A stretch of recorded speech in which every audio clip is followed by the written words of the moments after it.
know it. Yeah. Rounding up the, rounding up the, rounding up the, rounding up the, yeah.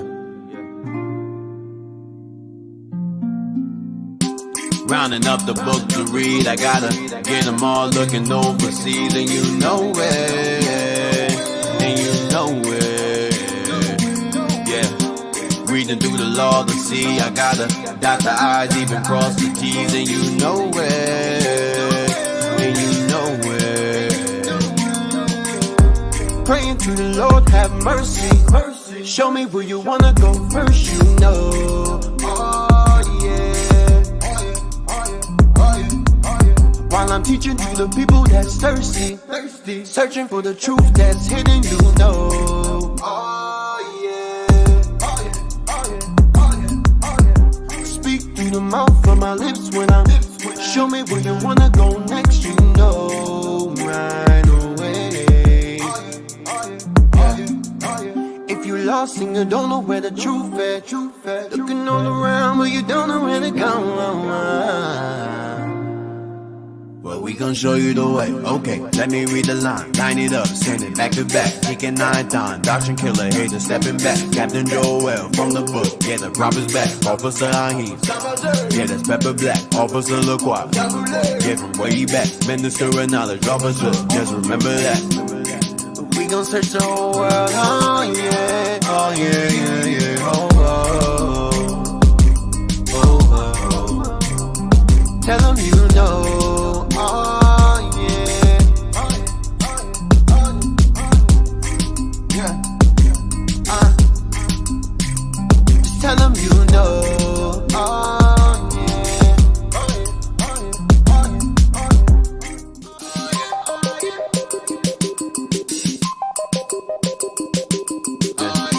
Rounding up the book to read, I gotta get them all looking overseas, and you know it.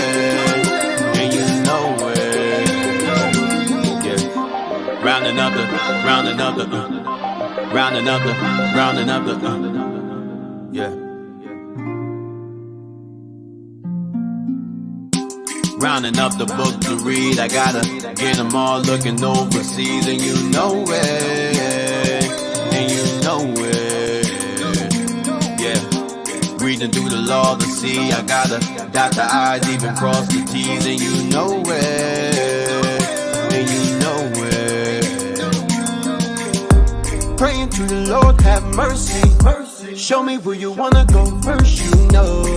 Oh yeah.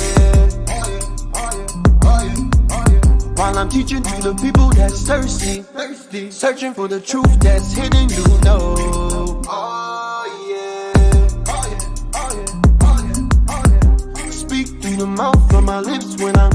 Show me where you wanna go next, you know. Right away. If you lost and you don't know where the truth at, looking all around but you don't know where to go. Well, we gon' show you the way. Okay, let me read the line. Line it up, send it back to back. Kicking 9 times. Doctrine killer, hater stepping back. Captain Joel from the book. Yeah, the prophet's back. Officer Ahim. Yeah, that's Pepper Black. Officer LaCroix. Yeah, from way back. Minister of knowledge. Officer, just remember that. We gon' search the whole world. Oh yeah. Oh yeah, yeah, yeah. Oh, oh, oh, oh. Tell them you know. Oh yeah. Yeah. Just tell them you know. Oh yeah.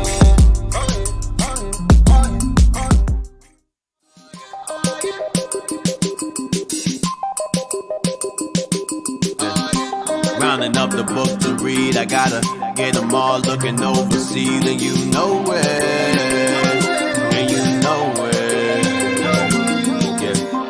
Rounding up the, rounding up the, rounding up the, rounding up the, yeah.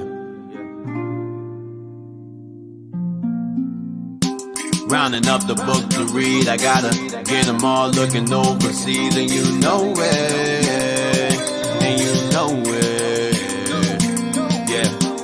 Reading through the law to see, I gotta dot the I's, even cross the T's, and you know it, and you know it. Praying to the Lord, have mercy. Show me where you wanna go first, you know. Oh yeah. While I'm teaching to the people that's thirsty, searching for the truth that's hidden, you know. Oh yeah. Speak through the mouth from my lips when I'm. Show me where you wanna go next, you know. Right away. If you lost and you don't know where the truth at, looking all around but you don't know where to go. Well, we gon' show you the way. Okay, let me read the line. Line it up, standing back to back. Deacon 9 times, doctrine killer, hater stepping back. Captain Joel from the book, yeah, the prophet's back. Officer Ahim, yeah, that's Pepper Black. Officer LaCroix, yeah, from way back. Minister of knowledge, officer, just remember that. We gon' search the whole world, oh yeah, oh yeah, yeah, yeah, oh, oh, oh, oh. Tell them you know. Oh yeah, yeah. Just tell them you know. Oh yeah.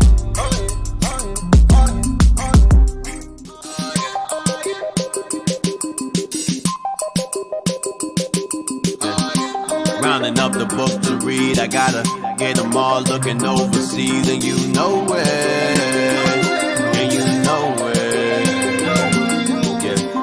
Rounding up the,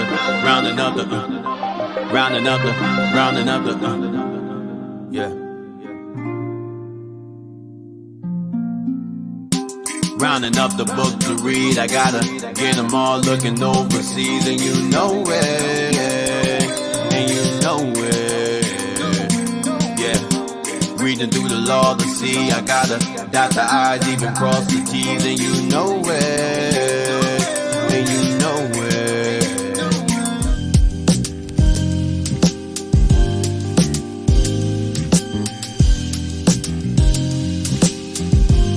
Hey, shalom. Welcome to our Hidden History. Radio show. And let's do it again, Deacon. Don't worry, we gonna get it right. We Wait. We in the Deacon, beginning stages. Like Deacon, I don't know. You didn't really cue us to come in like that. You just, hey, It's all right. Let's do it now. Let's do it now. All right, we got something new. Try something new. All right, ready? Yeah. Ready? All right. You are now tuned into our Hidden History Radio show. Yeah, I like that. Yeah, that was nice. Yo, drop the bomb, yo. Drop the bomb, bro. Hey, can we do it one more time? My man, phone dead. I just liked it. What happened? I just liked it, man. It, just rolled off the. Nah, man, we'll do next week, man. All right. We gotta see what the people think about it, man. We gotta see. Hey, audience, what do you guys think about that? We trying something new. We've been away for a while. We trying something new. You know, shout out to Officer Kalaya. Yeah, Officer Kalaya for bringing us that idea. All praises. That's all his idea. He couldn't take it anymore.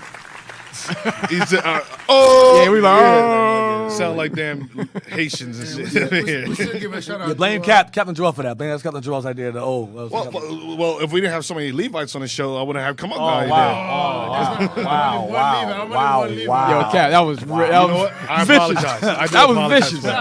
I did say I changed. I apologize for that. Cap, that was Said you vicious. changed and went right back to what you were before. Yo, Levi had nothing to do with that. You know what? You're right. You have nothing to do with Levi had nothing to do My with that. focus and attention's on somebody else now. You have to completely deflect. Hey, shalom, Most High Christ. Hey, shalom. I'm sorry. You know nobody asked you to say shalom. Yo, nobody really. I don't know where that came from, bro. Yeah, yo, somebody get this guy off the show. Oh, man. We didn't introduce Deacon. Didn't introduce myself. Right. Officer LaQuad. You wildin', This guy seriously. comes out of nowhere. Bruh. Went behind the ear. I don't know what's going on. No, I don't know what just happened. It was something Cat But said. hey, shalom, y'all. To those who are new to the show, I'm Deacon Hathan to the left. Yeah, and this guy's still talking. Oh, yeah. to the left. Hey, shalom, Israel. Most High Christ bless. To the left, Captain Joel, and to the right. Officer LaQuack. Officer Jezreel. Officer Abner. There you go. All praise to the Lord. You all right, You all right. Yo, man. You all right. We about to take an early break to fire this guy. Oh, man. Well, we're back. What was episode? Episode 21? 22 deep. Episode 22. All praise to the Lord for that. We've been away for a while. Hey, Deacon, not episode 22. Chapter 22. Chapter 22. Chapter 22. Thank you. Right, Chapter 22. These are chapters. These are series. chapters. It's a series. Series of chapters. Chronological order. Right. So, with that being said, we're gonna continue with the Moors, their rise and their fall. But I left some things out last week. I want to go into real quick. What am I being first? Give me that Lerone Bennett Jr. I want that. Yes, sir. You know, how we always refer to. We mentioned before how the term white people. It's not really a term, but it's a pretty new term, I should say. You know, oftentimes we always say, "Oh, white people this, white people that, white people this, blah blah blah blah blah." Well, let's get some information or history as to where that term came from. Because the Bible refers to them as Edom. That's who they are. That's who they be. Page 40. Shout outs to the viewers who are watching online. Thank you for your viewership. Those of you haters, you know, you should just watch and be quiet. And shout outs to the alphabet. Shout outs to the alphabet boys. You FBI, you CIA. You can take notes too. I know you know you are. Where we at? That's Page 40. No, go up.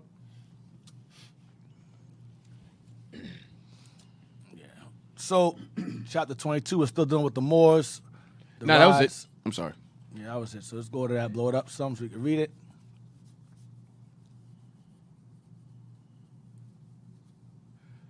All right. Go all the way down. All the way down. Right there, right there. Last paragraph. All right. Of all the improbable aspects of this situation, the oddest to modern blacks and whites is that white people did not seem to know that they were white. Right. They never ever referred to themselves as white people. Go ahead. It appears from surviving evidence that the first white colonists had no concept of themselves as white people. They never referred to themselves as white people. Go ahead. The legal documents identify whites as Englishmen or Christians. Englishmen or Christians. That was the term they went by. Englishmen or Christians. That's what you black folks do. We ask you what your nationality is, you go, I'm Christian. That's where you get it from. We ask you what your biblical ethnicity is, you say you're either a Gentile or you say you're Christian. That's where you get it from. So they were either Englishmen, they were Dutchmen, Frenchmen, Spanish, Englishmen, or Christians. Go ahead. The word white, with its burden of arrogance and biological pride. With this burden of arrogance and what? Biological pride. Developed late in the century as a direct result of slavery and the organized debasement of blacks. So white folks refer to themselves as white and refer to us as blacks. Because white, the definition of white, innocent, pure, holy. So they use that word for themselves. Go ahead. That came later. Go ahead. The same point can be made from the other side of the line. For a long time in colonial America, there was no legal name to focus white anxiety. The first blacks were called blackamoors. Damn, the first blacks were called what? Blackamoors. So the first blacks were called blackamoors. That's what they called us here in slavery. They called us blackamoors. Go ahead. Hey, remember who's also called that? Yeah. Right. Joseph Haydn. Haydn and Beethoven. They call them blackamoor. And Mozart, yeah. Read again. The first blacks were called blackamoors. Moors, niggers, and niggers. The word Negro, a Spanish and Portuguese term for black, did not come into general use in Virginia until the latter part of the century. Right. So what we have, so they refer to us as blackamoors, Moors, niggers, and then the word Negro came later on by the Spanish and Portuguese. All right. So that's the Europeans refer to us as those things, but we never ever called them white people. Right. That came later on. That's the slavery term. White folks said, we're white. Like the movie Malcolm X, where he said, the truth is in the words. Look up white. And the white are pure, without evil intent, holy, all of that. Look up black. Dim, dull, dismal, bleak. That's in the melancholy, depressing word, debasing word. And Deacon. And the word white is actually associated with Christianity. In terms of them establishing or pushing their agenda. A lot of those colonists, even during the time of Berlin, with the Congolese people, you have one... the Berlin Conference. Yeah, the Berlin Conference with what's his name again? Shoot, just slipped my head. Oh, Leopold. King Leopold. Yeah, King Leopold. The King Leopold II. Yep. Evil bastard. Yeah. Evil bastard. He weaponized Christianity and hired the evangelicals. Just you have the pastors, the priests, The missionaries. The missionaries. He sent them out there. He said, "Listen, when you push them, he said, I want you to manipulate scriptures in order to establish our agenda." Wow. That was the whole purpose of Christianity, to establish the agenda of the the colonists, Right. as well as to push their interests. But what through did he Christianity. say? Exactly? He said- Elaborate. Well, something he'll say, we want you to use scriptures such as "Blessed are the poor, Right. for theirs is the kingdom." So he says, so that keep them in a poor, impoverished mind state, so that they will never seek riches, and that we may exploit the land, take the riches for ourselves. And they feel that the only way they can get into the kingdom is by staying in their impoverished mind state. Wow. So when we rape and pillage and rob them, they won't. They won't care. They won't care. They said, but you know, Blessed are the poor. Blessed are the poor. This is the only way for us to get into the kingdom. Right. So that's what they did. They were focused on keeping you in the mindset of being on the bottom. Christianity was manipulated to keep you on the bottom while they steal your resources and put themselves on top. And for you to feel comfortable. You to feel comfortable in your poverty. That's why it says it's a direct result of slavery. That's when they started calling us blacks, and then they became Whites. Same thing. They use white. What do you Yep. think you get from? Purity. The scriptures talk about white as snow. Right. So that's why you hear dumb Negroes say, oh, Solomon was white because it says he was white. No, Solomon was a black man, but he was white in terms of purity, holiness. All right? Now, what we going to go to? What I want next? Oh, get me, last time last chapter, we went into how the Israelites pretty much entered into Gibraltar. You had Gibraltar. You had El Tarif. You had El Tariq. These guys that took over. So I'm gonna show y'all who the majority of the army was. Give me that page also. Page 234. Page 234. I want that on the book. Conquest.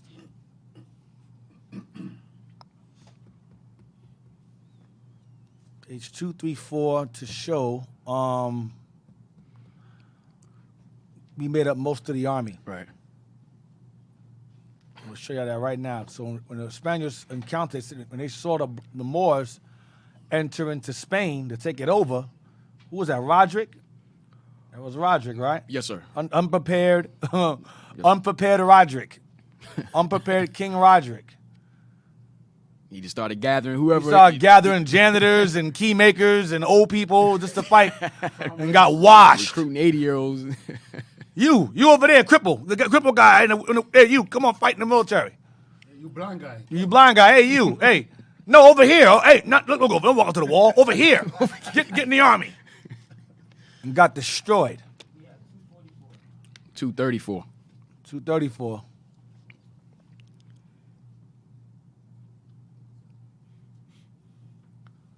You don't have it on the group? You got to go on the group.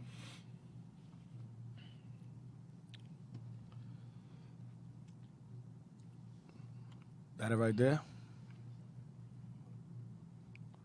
All right, 1 second. You're going to send now. Go ahead. And like I said, that's why it's important, like I said, for brothers and sisters to learn this Bible so that we could undo what they've done to us. They heavily use Christianity as a means to brainwash us and to establish their ulterior agenda. And that's initially to keep us in our conditions and keep them on top. Slavery is big business. Christianity is one of the most weaponized tools that they use to institutionalize what, like I said, our conditions.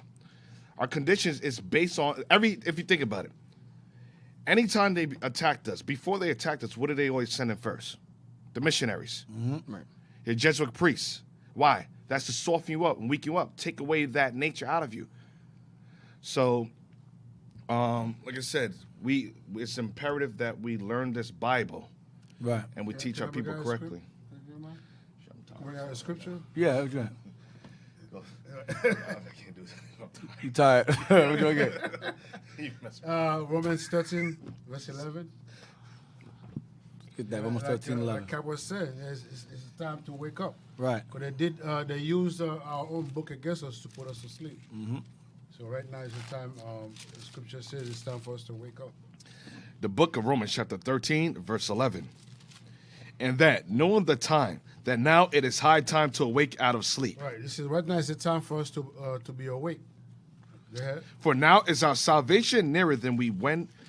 For now is our salvation nearer than when we believed. Right. So our vision is nearer because you could see the prophecies unfolding. Right. Exactly. Get that page? Yes, sir. Show y'all that when the Moors entered into Spain, you had Arabs is there. Arabs that were there as well. Remember, we were under the ideology of Islam at this time. You know? The force now about to embark consisted of 7,000 selected men. The greater part, cavalry, of whom the most were Moors. Of whom the most were Moors. Remember the last book, it said they called Negroes black or Moors, or Moors. These are a majority of Negroes. Go ahead.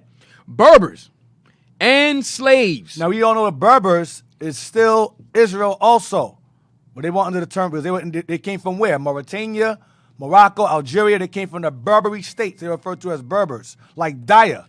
Okay? El Kahena. Go ahead. But all ardent Muslimer. It said, I'm sorry, it said some consist of slaves. Go ahead.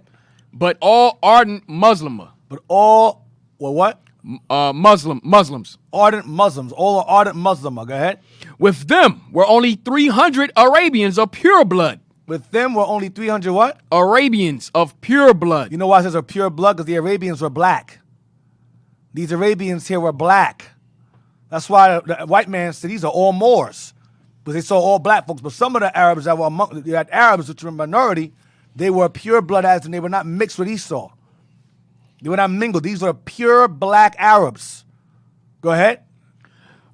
Most of whom were officers. So it says what? 300 what? Arabians of pure blood. You had 7,000 Moors and 300 pure black Ishmaelites.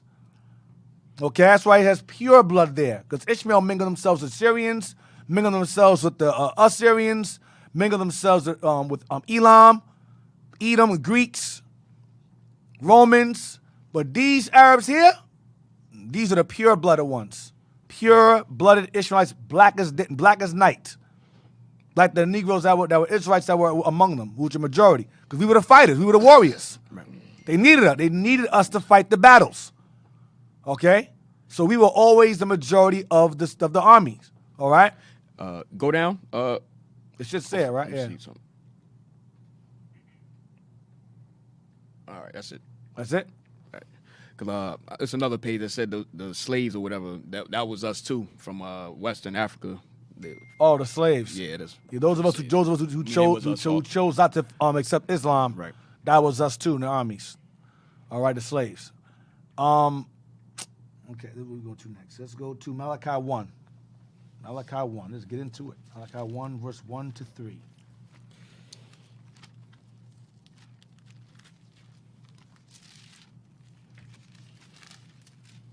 Cat, why don't you let Officer Abaddon?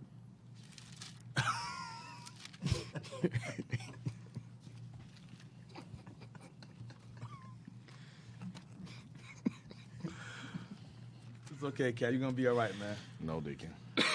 We're going to make it. I'm trying to help you. You're going to make it. I'm just trying to. That's what Jadakiss said to us years ago. This ain't right, man. This is not right. I'm sorry. Malachi 1 to 3. Come on, man. I know you're tired. Come on. Malachi 1, verse 1. Where your tea at, man? It's gone. Oh, wow. It's not working. The burden of the word of the Lord to Israel by Malachi. I have loved you, saith the Lord. Yet ye say, wherein hast thou loved us? Was not Esau Jacob's brother, saith the Lord? Yet I loved Jacob, and I hated Esau. And I what? And I hated Esau. So God said, I love Jacob, and I hated Esau. And I hated Esau. Hated Esau. Hated. So God has a nation he loves, and God has a nation that he hates. It's very, very simple. Right. Go ahead. And laid his mountains and heritage waste for the dragons of the wilderness. And laid his mountains and his heritage waste for the dragons of the wilderness. But the part we want to do with this laid his mountains and his heritage waste. All right, go ahead. Whereas Edom saith, we are impoverished, but we will return and build the desolate places. What did Edom say? We are impoverished. Edom ended up becoming impoverished. And what? But we will return and build the desolate places. We will return and build the desolate places. So what's the desolate places referring to? They're impoverished, desolate places. We will return and build. Go ahead. We will return and build the desolate places. Thus saith the Lord of hosts, they shall build, but I will throw down. And they shall call them the border of wickedness, and a people against whom the Lord hath indignation forever. No, they're the border or the beginning and the end of wickedness, and God will have indignation or hatred for them forever. He will hate them forever. So, That's heavy. The border and the beginning of wickedness in First Maccabees, when the Greeks came into power, it said evils multiplied in the earth. was multiplied in the earth. Yeah. Beginning and the end of wickedness. That's this nation. Wherever wickedness is found in the earth, whatever nation it is, you're going to find this nation present, always present when wickedness is involved. Capitalizing off of it in some way or another. Let's get on the conquest again. I want page 390. And people, the biggest, the funny thing is people treat Esau being the devil as where's Waldo? Like, where's Waldo? Where's the devil? Where's this guy? What's this mysterious man? He's right in front of you. He's destroying your neighborhood. It said he's the border of wickedness. He's the beginning of evil. Everywhere you go, every country he goes, people complain about getting this devil out. How you say these guys are terrorists, but you terrorize and you destroy their country? Mm-hmm. Right. In Iran, how you gonna bomb the building and say, oh, these guys are these refugees are terrorists? You destroy their country. So anybody that fights against you is a terrorist. That's like a bully. You're evil for fighting against me for beating me up. You're evil for defending yourself. For me retaliating. Right. Yeah, I'm wrong. Yeah, you're wrong. You're evil for standing up for the rights of your people. Right. You're evil for establishing food programs for your people. You're evil for brandishing weapons like the Black Panthers to protect your neighborhoods. You tell them to protect your people. Mm-hmm. You say stand up, but when we do it, oh, what are you doing? Yo, that's what I'm saying. That's why the scripture says, come out of her, my people. There's no appeasing these people. Why are you trying to appease them? Right. You can't appease somebody that has no spirit, that has no conscience. Right. Never trust your enemies. Yeah. These people are not humans. They don't have a conscience. And what's the name? Stokely Carmichael. Carmichael said Stokely that. Carmichael said he had no conscience. Right. Their thought process is not normal. It's not normal at all. The most I said, the spirit. It's not upright in It's them. not upright. Yep. He's not a right person. Get page 391. We're going to start with in view. In view. It's the bottom of the page. In view of the fierce incursion of Musa, which had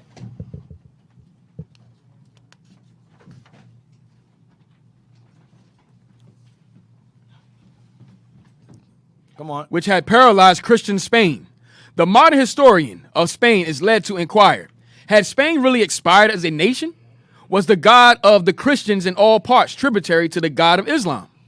To these questions, B proudly answers, no. She still lived, though destitute and poor, in a narrow corner of what had been a vast and powerful kingdom. So Christian Spain still lived. It says, though destitute and poor. Remember Malachi 1, made his mountains and heritage waste. We will return and build the desolate. We are impoverished. We will return and build the desolate places. Go ahead, watch this. The Spanish Gulfs, at first impelled by the simple instinct of self-preservation, had fled in all directions before the fiery march of the Muslimer. After the first fatal battle in the plains of Sidonia, they had taken with them in their flight all the movable property they could carry and the treasures of the churches. Some had passed the Pyrenees to join their kinsmen in Septimania. France, go ahead. And others had hidden in the mountain valleys of the Great Chain Barrier. Oh, they hidden where? And hidden in the mountain valleys They hid in the mountain valleys. Go ahead. of the Great Chain Barrier, while a considerable number, variously stated, had collected in the intricate territory of Asturias and in Galatia, where strength of position made amends for the lack of numbers and organization, and where they could find shelter and time for consultation as to the best manner of making head against the enemy. Trying to retaliate, trying to regroup themselves, trying to get a rebound from the loss that they had. Go ahead. The country is caught up in all directions by inaccessible, scarped rocks, deep ravines, tangible ravines. Tangled thickets. Oh, tangled thickets. Keep that in mind. And narrow gorges and defiles, in which 10 men might. Next page. So they positioned themselves in these mountain areas. So when the Moors came, they had a fighting chance in these thin areas. Go ahead. In which 10 men might what? Might stay 100. Right, go ahead. In which no army could maneuver, and in which cavalry were useless. Right, so there's a bunch of mountain passes. Esau pretty much positioned himself in these mountainous valleys. So when the Moors came in large numbers, they couldn't really fight because there's so many crevices and narrow areas. Right, in the so they can fight off. Right, so 10 men can stave 100 off. Go ahead. Huh? Yeah, right, pretty much. So we forced them into the mountains. Listen carefully. We forced them into the mountains. Watch this. They were indeed a motley crowd. Uh-huh. All ranks, many race types, and all stations were represented in a democracy of danger. They were bishops and priests, monks, husbandmen, artisans, and soldiers. Men, women, and children clinging like shipwrecked mariners upon a steep coast rock. So these people were regular people fighting for survival in these mountain areas, hiding from the Moors. Go ahead. To be out of the reach of a devastating flood. Yeah, us. A flood also. Water came. Go ahead. It was a sad outlook. The Muslims, in the arrogance of unchecked victory and angered by the slightest opposition, had begun to depart from the leniency of their first terms. The women of Spain were at the mercy of their conquerors as slaves and as favorites. Oh, see what we did? The women of Spain were at our mercy as slaves or favorites. Okay, go ahead. The men were under tribute. We had Esau paying taxes. Go ahead. Which became more grinding from day to day. We made it hard for them from day to day. Go ahead. The children were snatched from their mother's arms. Oh, see? Now things are getting turned around. They were doing this to us. Mm-hmm. We came back and returned the favor. Hey, Deke. That's why J. Edgar Hoover said, remember in the movie? He said, what would you do if your daughter brought home a Negro? Your daughter Samantha. 8 months old. She was 8 months old. Yeah. What would you do if your daughter brought home a Negro? What do you mean, sir? Yeah, that's my question. What would you do if your daughter brought home a Negro? What would you do? You know, because this guy, Fred Hampton, is going to be the one that caused that to happen. Mm-hmm. That's what you're saying. He was trying to prevent this again. Right, he was trying to prevent this again. Read it again. The men were under tribute, which became more grinding from day to day.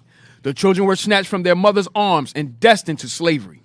The young were exposed to the... No, the children were snatched from their mother's arms and destined to slavery.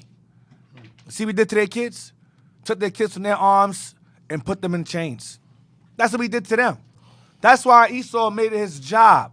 When they regained themselves and rebuilt the desolate places, they said, this will never happen again. Right.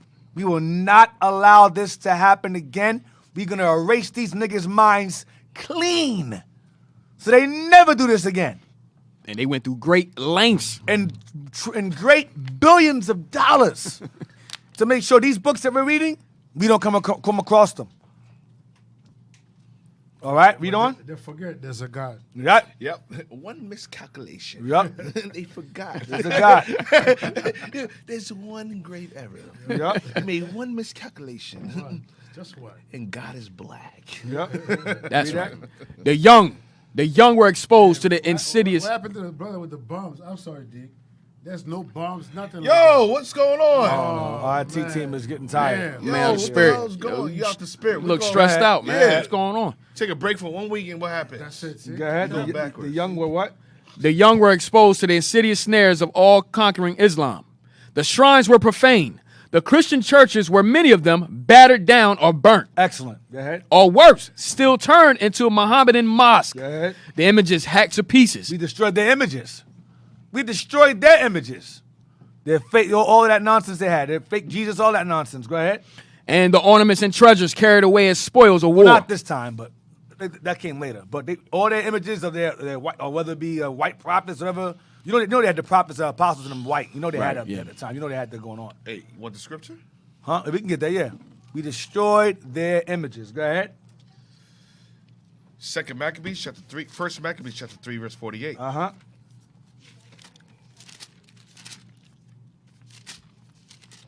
Sorry, a little longer than usual. Verse 43. Oh, yeah, verse 48.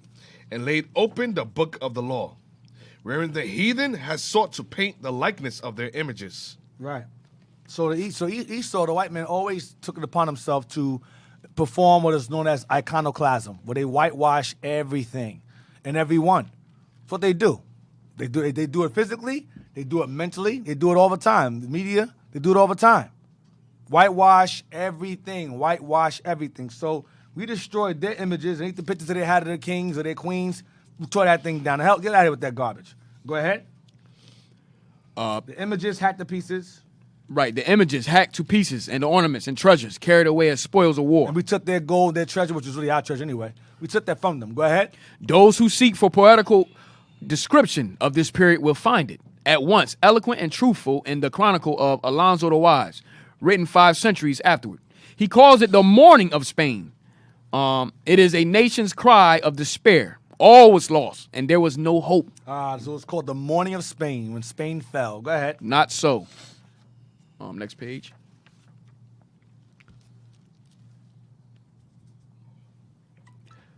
To stay. We're going to end at page 394. Yes, sir. We're going to end at northwest. No. Let's see. No, we'll keep going. Yeah, end at northwest, and we're going to go somewhere else. Keep going. To stay. Yes, sir. To stay the march advanced to assert the unconquered independence of Spain, to recover the lost nationality, to elevate the standard of the faith. These were the grand thought, el pensamiento grande, of the small band of Christians now huddled into a little corner of the Northwest. They were huddled into a little corner of the Northwest, the mountains. That's what you guys were pushed into, the mountains. To recover the lost nationality, because you were proud proud Spaniards, proud and noble and honorable, to living in mountains, fighting for your survival.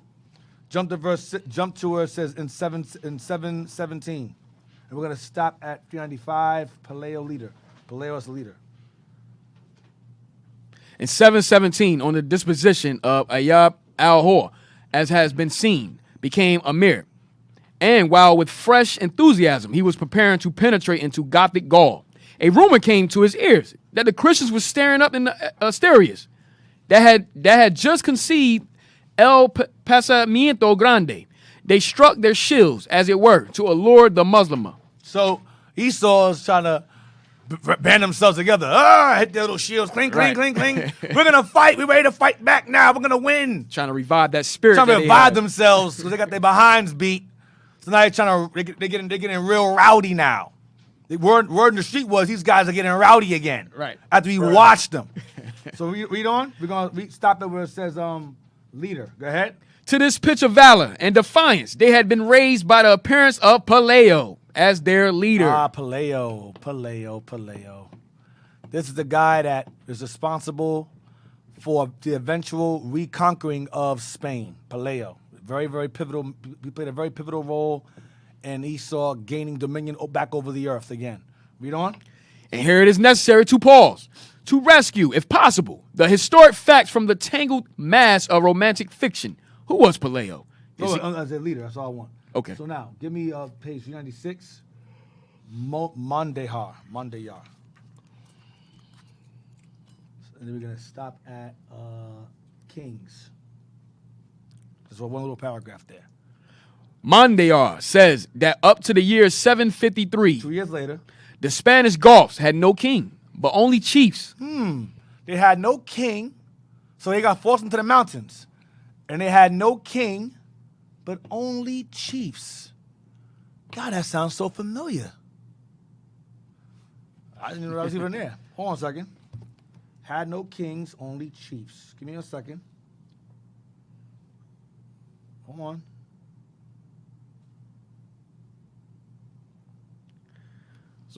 They didn't deal with any kingship or nothing like that. I'm gonna show you right now. Hold on.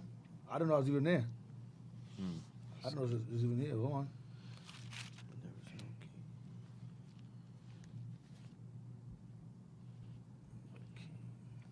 Hold on. So this is a very pivotal history. This is the turning point. All right. This is the fall of Esau. The fall of Esau. All right. As Deacon brought out in Malachi 1:4, they said that we were impoverished. We have become desolate. This is the beginning point of this happening. All right. Yes, So 1 Kings 22 and 47.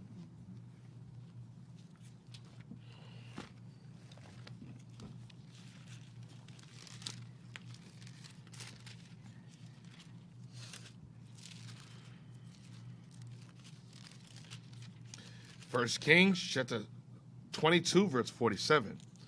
There was then no king in Edom. A deputy was king.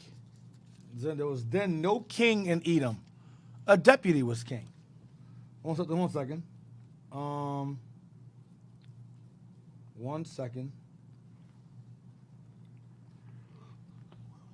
Deacon, you got the first Maccabees, or is that? No, it's in Genesis on. Where the Romans had no, they didn't appoint no king or anything like that. Hold on. No, I'm trying to find something. That's one part. I'm trying to find something else. I don't know that I was there. Hold on.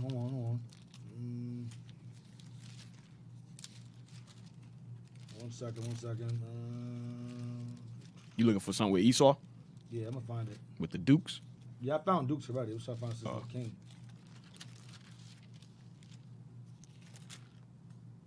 Rest, yes. Genesis 36.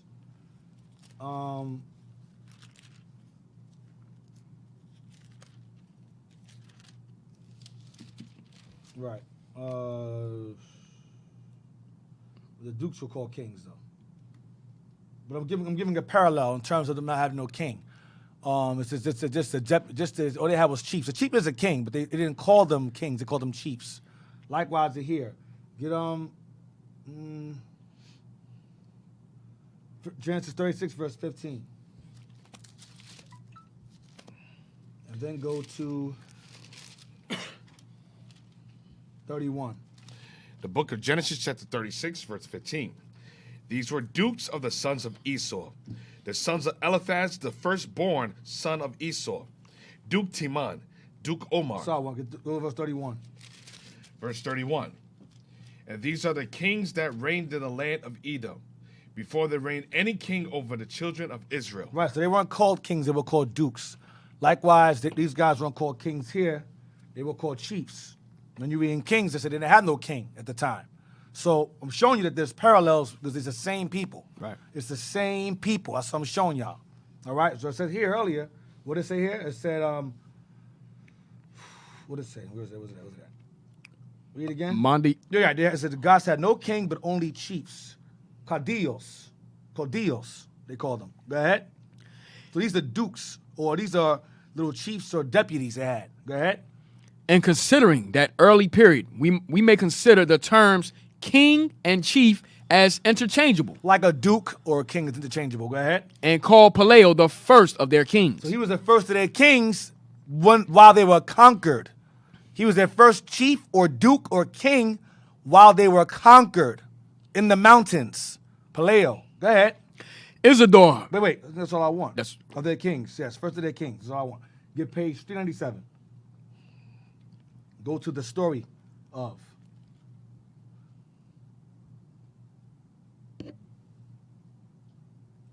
Yes, the story of. That's good. The story of Paleo became current among Arabian chroniclers. Ibn Hayyan. Ibn Hayyan, who wrote 3 centuries after these events, had adopted the earlier accounts with no hesitation as to his personality, but with a curious moral contradiction in his estimate of the man. He says, during Ambasa's administration, a despicable barbarian whose name was Balay rose in the land of Galicia, and having reproached his countrymen for their ignominious dependents and their cowardly flight began to stir them up to revenge their past injuries. Belay is paleo. So this guy referred to him as Belay. Belay is paleo.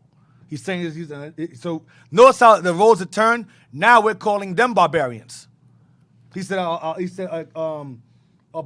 despicable barbarian whose name was Belay or Paleo in the land of Galicia, having reproached his countrymen, he hated his own men because they lost so terribly to the niggas. Right.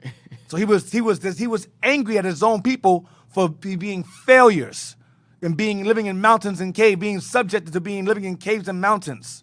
So he stirred them up again to fight. Go ahead. To avenge their past injuries. Go ahead. And to, read on. Next page. And to expel. And to expel the Muslims from the land of their fathers. From that moment, the Christians of Andalus began to resist the attacks of the Muslims on such districts as had remained in their possession, and to defend their wives and daughters. For until then, they had not shown the least inclination to do either. The commencement of the rebellion happened thus. There remained no city, town, or village in Galicia, but what was in the hands of the Muslims, with the exception of a steep mountain, on which this Paleo took refuge. So the Muslims took over everything. What we didn't take over was the mountains. Black folks don't do mountains. No need. We don't do all that stuff. That's y'all thing. Mountains, having a house on top of a mountain. Black folks don't do that stuff. So he said, y'all can have the mountains. But we had all the land. We had all the castles. The nicer parts. What? Oh, I'm sorry, Cat. Well, you do the mountains. Yo. Oh, damn. No, that's not what I mean. I mean, in the mountains, man. Not in the mountains. Not you, Cap. Not on, oh, God.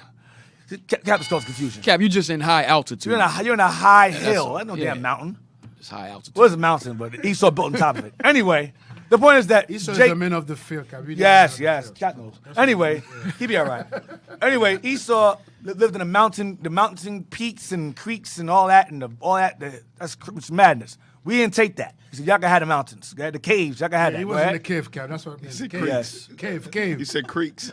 No, cave, Cap. I have a creek. I know, I'm sorry, Cat. Go ahead, man. Continue. Go ahead. It's what it is, man. I'm sorry, man. Go ahead. With a handful of men. There, his followers went on dying through hunger. Oh, so Paleo's followers are dying. They were hungry. They had no food. They were starving. Thank you. Oh, you on point, brother. Brother on point. It's coming back. Hey, welcome back. Welcome back, sir. Give yourself a hand for yourself. Yeah. Thank you. He's awake. You're awake now. Go ahead. There, his followers went on dying through hunger until he saw their number reduced to about 30 men and 10 women. Damn. So see how much a lot of them died in those mountains. They were reduced to 30 men and 10 women. They were reduced to. So obviously the Moors was doing what? They were doing surveillance, watching them. Oh, more of them died. More of them died again. They're down to 30. This is correspondence. So we were keeping an eye on them as they declined and died. I know we were enjoying that thing. Taking a census on them. Yeah, taking a census on them, on their deaths and decline. Go ahead. Having no other food for support than the honey, which they gather in the crevices of the rock. Whoa. Dang. Having no other food but what?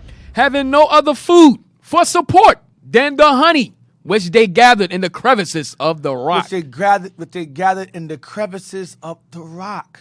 Go ahead. Which they themselves inhabited, like so many bees. However, Paleo and his men fortified themselves by degrees in the passes of the mountain until the Muslims were made acquainted with their preparations. But perceiving how few they were. So the Muslims knew what they were trying to prepare to fight back. We were watching them. But we perceived them as no threat. These guys aren't a threat to us. 30 men, 10 women. What can they do? So we just watched them. Watched them prepare and try to build a resistance. Go ahead. But perceiving how few they were, they heeded not the advice conveyed to them. So considering how few they were, we ignored the counsel that we were given among ourselves to do what? To get rid of them all. We ignored it. The elders are saying, yo, kill them all. Leave none alive. Countless times in history. We were like, nah, there's only 30 of them. Nah, this is 30. Never listen. That's not a problem. What can 30 men and 10 women do? That was our thought, but we were so arrogant. We watched them. They're in the mountains. They're lowest. Elders is like, yo, kill them all. We were like, nah, let them stay in the mountains. What good are they now? Go ahead. And allow them to gather strength, saying, what are 30 barbarians perched upon a rock that they must inevitably die? Our thought was, what are 30 barbarians in the mountain? They're going to die eventually, like all the others. But they didn't. This group did not. Paleo and them, Belay, the barbarian, did not die. These are the ones that ended up taking over. We will rebuild the desolate places. That's Paleo and them. And that's why if you see the lengths that Esau goes to keep this history from us, listen, I'll do the same thing if I was them. Yeah. Everything they do, you can't get mad at them because, if I was Esau and I experienced or read this history, I said, no, absolutely not. We have to do the worst to these people. We got to completely eradicate any type of thought of intellect that they had in the past. Yep. Yo, we're dangerous. Right, this was their trauma right here. This is their trauma. Yo, a Nat Turner just popped up out. To them, it was like a Nat Turner was like a bud, a flower just coming out. No, they say, yo, kill that shit. Right. Now. So no flowers. Fred Hampton. Yeah, yo, kill that. Neutral. We cannot have this happen again. Yep. But the difference this time is Christ planted many seeds Yep. all throughout the earth. We can't stop it this time. Right. It's too many. Read on. In the Chronicle of Abeldom, Paleo is mentioned as the son of Veramundo and the nephew of Roderick. Oh, so Paleo was Roderick, the King Roderick who got conquered. He was the nephew of King Roderick. King Roderick. Paleo was King Roderick's nephew. Go ahead. And that of Sebastian of Salamanca. He appears as the son of Favilla, Duke of Cantabria. Duke. There it is. The Dukes. He was a Duke. Genesis 36. I keep telling y'all, man. We didn't take those titles We on. didn't take these titles on as so Dukes. This is Esau. Mm-hmm. They were the Dukes. That's them. And they were the Dukes here, yes. Go ahead. In that of Oviedo, his father is called the Duke of Alava, Damn. Go ahead. as Alava was a province in the Cantabrian Mountains. The two latter statements were reconciled. Whatever slight discrepancies exist in names and No, stop there. Stop there. So, yeah, the Dukes of... Hold on. Give me Job 30. There it is. Eating I was waiting honey. for it. Eating honey. I was waiting for Yeah, it. Job 30, verse I 1 was gonna ask Deacon, to do you have 7. that Job 30? Waiting for it. Look, Yo, I got it right there. I've I'm been like, preparing myself all my life for this one moment. You know, I was about to ask Deacon, like, you you got saw- Job 30? Yeah. I know that was coming. Job 31 to 7, man. Eating honey at the rocks. This is Malak. We will return and build the desert. We Yo, are this is the reason why I impoverished. was born, to read this scripture this moment right here. We are Whole purpose. Oh, he's awake now. Going to school. Right. I went to school just for this moment. That was, yeah. All praise. And you know there's a comedy Eddie Murphy did? Trading Places. Remember Yeah. the two rich men, Duke and Duke? Right. Yeah, the Dukes Duke and and Duke. Duke. Yeah. Yo, The- that don't sound right, Jake wearing a Duke title. Like, that sounds real stiff, unseasoned to me. well, I believe it Jake is. did play. Jake did take that title, but this is. Yeah, that was unseasoned Jake. But that was because they were found. Duke. Because they were found behind Edom. Yeah, They took the unseasoned titles Jake. Esau had first, right? Yeah, Jake. But the took first them ones notes. called them Dukes was Esau. Yeah. The first one called them Dukes was Esau. Yeah, that, And that in movie, Spain, Dukes again. call them the Dukes. The Dukes, And, yes. then Eddie Murphy was like, to make them turn to poor. The way to get to a rich man is to turn them into poverty. Yeah. Damn. It's crazy. And I think trading places in the end, those guys became homeless, and then coming to America, Right. they're homeless guys, and what's the name? The king gave them money. He said, "Thank you." He said, "Mortimer, we're back." Yeah. And I remember. That's crazy. they tied the movies together. Job 30, verse 1 to 7. All right, quiet on the set. It's a very special moment in history happening right now. So let's reflect on what we read earlier that they were forced to. It says dying through hunger. They have no other foods to support them. The honey which they gather in the crevices of the rock. All right, we read that earlier, and we read somewhere else where it says something about Hey, hold on. Hey, what book is this? It says hold on. It says where's it at? Where's it at? It says they held in the scarped rocks, deep ravines, tangled thickets, tangled thickets and narrow gorges and defiles.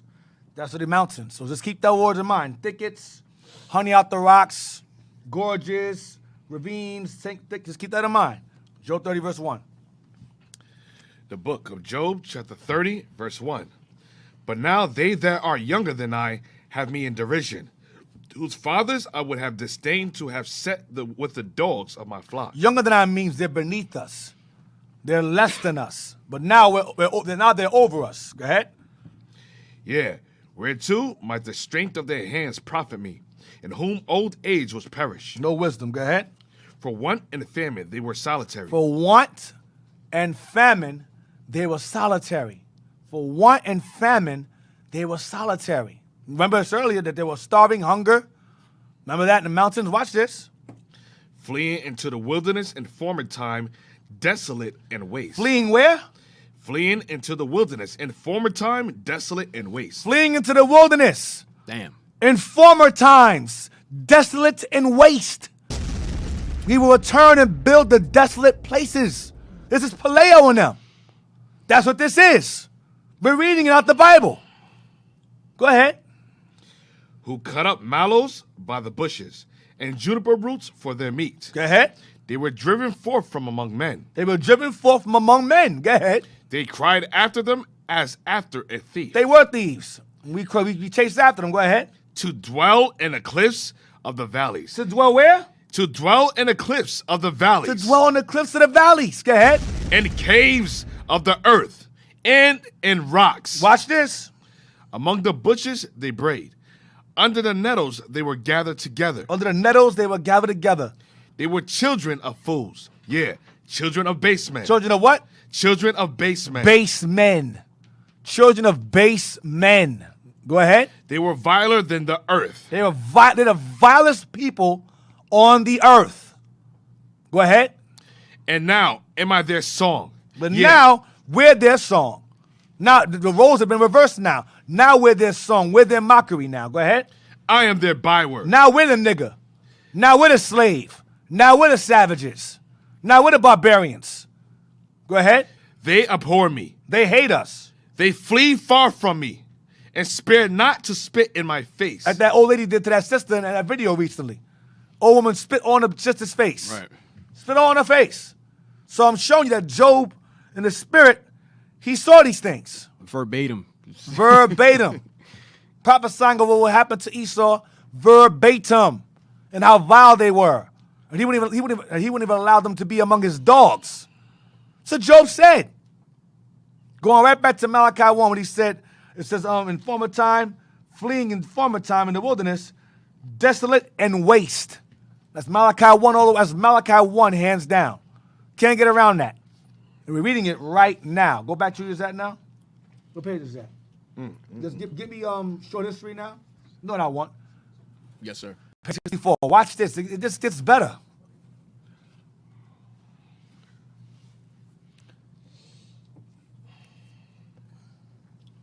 Hey, do me a favor, y'all. Do Obadiah, D? Check the head. Check the head. Obadiah. Do I want Obadiah? Not yet. The rocks. Caves. Not yet. Not yet. Do I have that written here yet? Do I have that written down?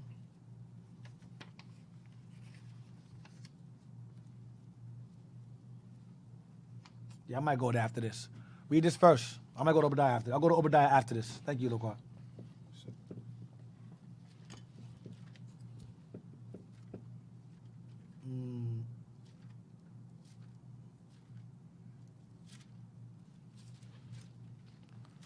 If you don't, Yeah, it should be there. here we go. Here we go. I'll post it again. Page 64. I gotta buy it. This book is good. We gotta get this one. Which one? The one you're reading right now? Yeah. Oh, yeah, that's the one. No, it's different. No, that's this. What I just showed you is this one. Do I have that? No, I don't have that. I have this. It's 2 volumes. Cap, you got a lot of catching up to do, man. No, it's not that. It's just, things weren't working out. You so passionate. Trump got voted out. Yeah, Biden's in office now, so, white man making things happen again. Things looking up right now. Yeah, we're Things looking up, and my library to be real plush. And those of you, like I said, can you get the violin, please, sir? Can you put the violin on real quick? Wow, Cap, you want a violin playing for this one? For those of you that see the plight of Captain Joel and his lack of means to have access to certain books, such as this one, please donate to the Captain Joel Fund in order to acquire these books. Please, Israel. I need your help. Donate now. Put it under the description box. Donate to Captain Joel's book fund. Yeah. I appreciate you. Cap, what's going on right now, man? This is like a plea for help. Oh man, this guy, something wrong with this man. I sit there, and let him do that too. I don't know. Yo, Dick, you let it go on, Yeah, I Dick. let it go on, man. He really cued the music too. Get the violin, please. Read that. Just read that, Yeah, please. it's on personal music. Right? Yeah. His own theme song. Can't make this up, man. All right. But at the early period, we are considering the Christian kingdom was composed of a handful of men and women who had fled from the Muslims to the mountains of the Asterisk. That's the 30 men and 10 women we read about earlier. Go ahead. Its one stronghold was the cave of Kavadonga, So the stronghold was the cave of Cavadonga. Go ahead. where Pelagius, or Paleo, Had- Or Bile. Go ahead. had gathered 30 men and 10 women. But this is a different book. This is a whole different book. So I'm going to cross-referencing. Watch this. Here, in the dark recesses of this cave, Oh, in the dark recesses of the cave. Definitely got to bring Obadiah. If you're going to get us, after this, go ahead. which was approached through a long and narrow mountain pass and entered by a ladder of 90 steps. So they had a ladder Damn. of 90 steps leading into up the mountain. So a whole army couldn't go up there and kill them because they had a ladder going up there. That's to cut them alive. Go ahead. was the germ of the future kingdoms of Castile and Aragon. Wait. Wow. So this 30 men and 10 women was the germ, the remnant of demons that were allowed to live. And this little germ right here grew into America today. So, Deep. go ahead. I'm Aragon, right? That sounds familiar. Like Yes, in Lord of the Rings. Lord of the Rings. Like that, was it the part of the demons army? Aragon was part of One of the other ones. Okay. yeah, it was something I was different. like, wait a minute. That, They used the same names, okay. like Castile and Aragon.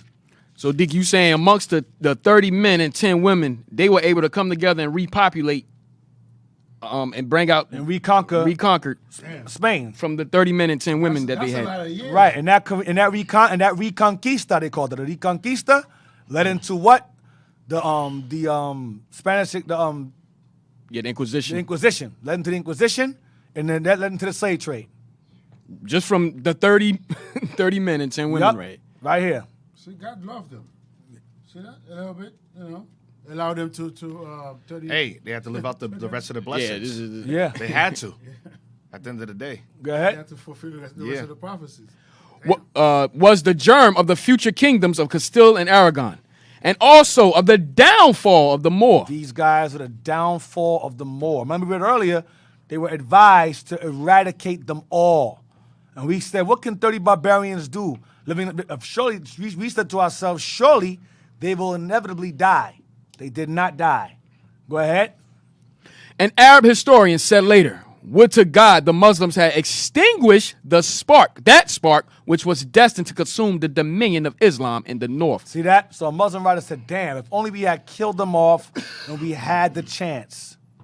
We did not do it. Just like Many Saul times, did. Saul yep. did the same thing. Many times The Lord we had the said, chance. kill them all. Saul was like, nah.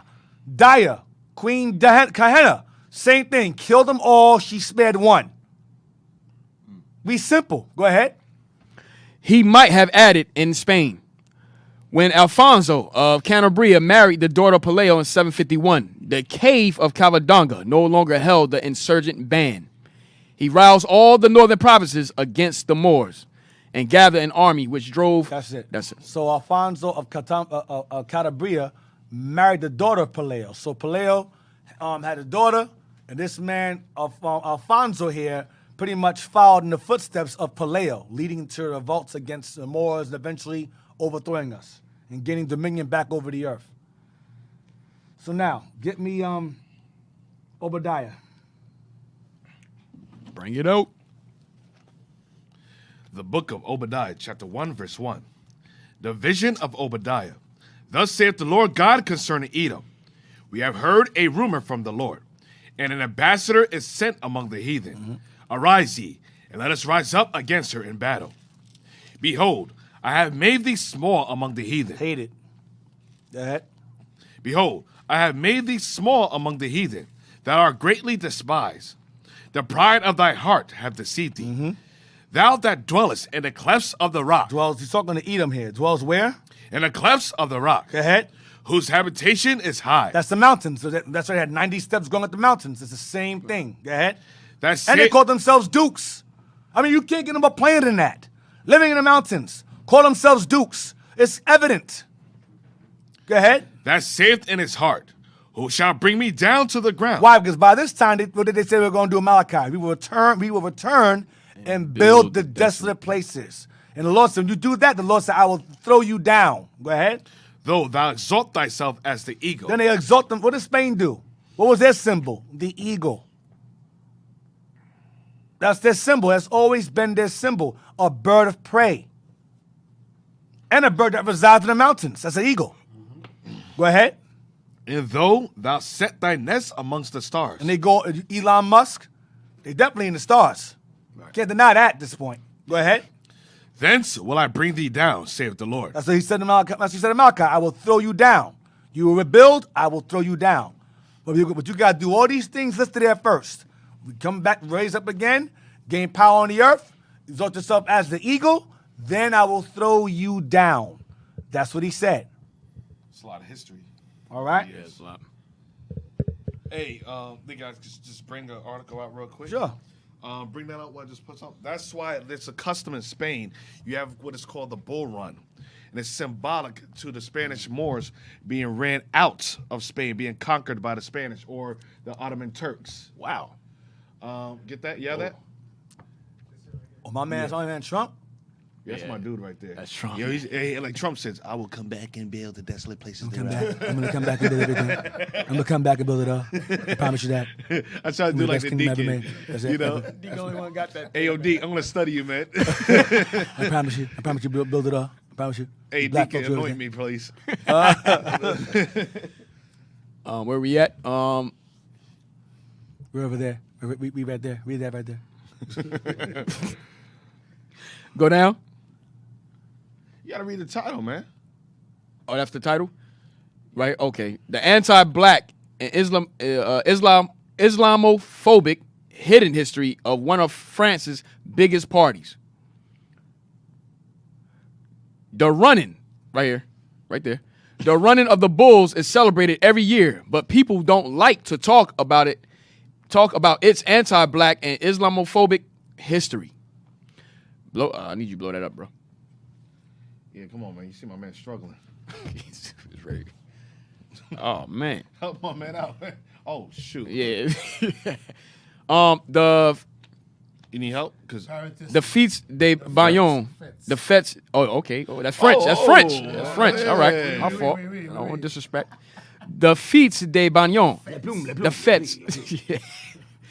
But you got it in English, right? The Party of Bayonne There you go. takes place from July the 26th to July 31st this year in the city of Bayonne, France. It is a unique celebration of the cultural, milieu that is southern France and Basque country, which spreads down to Spain and has fought for its recognition as a separate people, independent of French dominion for hundreds of years. The famous running of the bulls in Papalonia, Spain, is of the same tradition, and there are several running of the bulls throughout the rest of Spain, Portugal, and even in Latin American countries. The tradition of bullfighting, which has recently been reconsidering its inhumane murdering of bulls for spectacle, can even be traced back to 2000 BC in ancient Rome. Go down. However, part of the tradition's history is often left out. The running of the bulls is also symbolic of the anti-black and Islamophobic expulsion of the Moors from medieval Europe. Wow. So chasing the black bulls out in Spain was chasing black folks out of Spain and Portugal. This is how it starts off. What the black bulls? What chasing them first. them first? Right. Then after they chase the bulls fighters first, they chase them to a ring. Then what? The bullfighter gets ready, and what do they do at the end? They killed the They kill the bull. That's them conquering us. Wow. Yeah, they So the mind. bull run is about them conquering us. Yes. So each of their sports, there's a Yes, meaning behind there's a the meaning sport. behind it. Behind that yup. sport. So The them bull run in chasing us. Spain. Yep. So them chasing us. So the bulls chasing them. It's us running them out Coming into in the and, caves. right into the caves. And So then the bulls them- are black. Then Paleo and Alfonso on them is them coming back and killing Killing the us. bulls. Yes. Yeah, they mind is too deep, man. Wow. I heard about that. I didn't know it was written. I didn't know it was historically written down. And since we're on that topic, there's also a place in Mexico known as Matamoros. Matamoros means more killer. Okay, it says this. Matamoros comes from St. James Matamoros, James the Moor Slayer. Nowadays, there are a few towns in Mexico which are called Matamoros. Because remember, they conquered the Moors. What they do? They gained power on the earth and took over America and so forth. Then you also have a place called Mata Judios, meaning Jew slayer. All this comes from the Spanish Reconquista. The conquistadors were Catholic, so anything against their faith was seen as the enemy and had to be eradicated. Many Jews were forced to convert. The Sephardic Jews, who were originally from Spain, were also expelled. The Castilian town Mata Judios seems to have left behind the dark past of its name and has recently been renamed. In 2015, they changed the name. It says it is now known as Castillo Mota de Judios. In Leon, northwest of Spain, there's a tradition known as Matar Judios, to kill Jews, which is nothing else than drinking wine, lemonade at Easter time. The story behind its name, though, is also full of blood. So you had terms the Spanish made, Matamoros and Mata Judios. Kill Moors or Moor slayer or Jew slayer or Jew killer. They're representing the reconquering. So we're reading the beginning of the reconquering now. So the bullfighting, that's crazy. Yeah, that's insane. That's running of the bulls. That is craziness. So now you know why they had those games. Every year. They're simulating us coming in, conquering, and then them winning it back. Every year. Yeah. So we're the bulls. We're the wild bulls, basically. Isaiah? Oh, you get that? Well, we can get that too. But baby, you Also go get on the that. road Damn. today. Hey, you on the road, man. You on the road today. Yeah, You he bad, all he right. bad, he bad right You now. all right tonight. You all right. Yo, You all right. Yo, I got nothing to say to you Yo, today. he bad, man. You know, my spirit's blocked today. I'm not going to say why. But Well, our places, man. Look at Freedom. Yo, freedom. I'm sorry, man. Freedom for, Yo. for 2 yo, weeks. I can't bring nothing out right now. My brain is all Me and blocked. Officer Jazz, man, we was free for 2 weeks. So we gotta pray We had a for good Bishop. time in New York, man. Yeah, we you know, gotta- hanging out. It's like Yeah. 4 in the morning. No, we got 5 o'clock. Hanging out till 5 in the morning. Deacon knows I need a certain amount of hours of sleep for my brain to operate correctly. We got to pray for Bishop to go to New York more often. Yeah, dropped them we Jews, could dropping get them gems last some night, gems, boy. yep. Yeah. And then we got- and we in Philly could get a little freedom from Cap. What do you Damn. mean freedom from me? Damn. Those guys there. Yeah, that sound kind of crazy. Hey, I ain't got nothing to say. No comment. Let's keep it moving. Let's keep Damn. it moving. Oh, look at this guy. Keep man. it moving. Guys there, 51 Don't and be 20. scared, Jasmine. Come on, man. I'm with you, man. Hey, I'm coming back. Oh, man. Next This week. guy's there, 51 and Next 20. week. We 51 do 20. next week. Isaiah chapter 51, verse 20. To show that Esau know who the wild bulls are. Remember, the wild bulls, the bull run represents us, the Moors conquering Spain, and them killing the bull represents what? Matamoros or Mata Judios. Mata Judios or Judios, however you pronounce it. Go ahead. Isaiah 51, verse 20. Thy sons have fainted. They lie at the head of all the streets, as a wild bull in a net. What are we as? As a wild bull in a net. Israel is as a wild bull in a net. Go ahead. They are full of the fury of the Lord, the rebuke of thy God. The curses, the enslaved, the captivity. So the Bible, God refers to us as a wild bull. So it's very, very ironic that Esau would choose a wild bull Right. to come into the area and chase them, and then they go and chase the bull and kill it. It's not a coincidence. Or we are the wild bull. It says thy sons. Can we just get the picture real quick? Yeah, get the picture. Yeah. Let's get it. Let's get We the- can get a the video. actual Let's get a video. video. Let's get a video of the bull run. That's called the bull run, right? Yeah. And what color are the bulls they use? Black, yeah. Black. Right. Hey, you better not get a video of brown bulls. Mess me. Everybody's sitting here like this. Well, it's black and brown bulls. It don't matter. Esau has something symbolic behind everything. Everything. First the piano keys. Piano keys. Now then the devil food cake, angel Every food single cake. one of them Now minds are this. deep. Every single one of them. Crazy. Every single one of their thoughts are deep, the Bible says. There's nothing that have a double meaning behind it. So, yep. That's the reason why when he gives you a gift, there's something behind it. That's also, I'm sorry to change the topic. That's a very, very very, very popular name among Spain, the Matamoros. It's a very, very popular name. Very popular. So now you know where it comes from. It means the Moor killer. It means Negro killer. Mata Judios means Negro killer also. It's crazy because they tell us to forget our history, but they have reminders for everything. Right, in their own games. Their own games and all that, man. I'll tell us to figure out history. And only the elite something knows Right. what it means. That's crazy. You hit that? Hit play.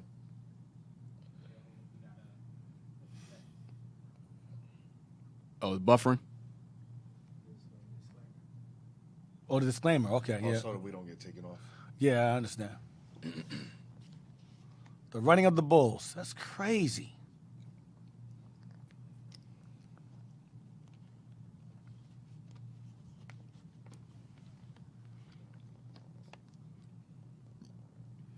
I'm not surprised, man. I'm not surprised. There was something about that game. Killing a damn black bull. I'm like, what's this? That's the same. Is that the same? Is that going along with the whole matador? Oh, And the red flag and the bull chasing behind him?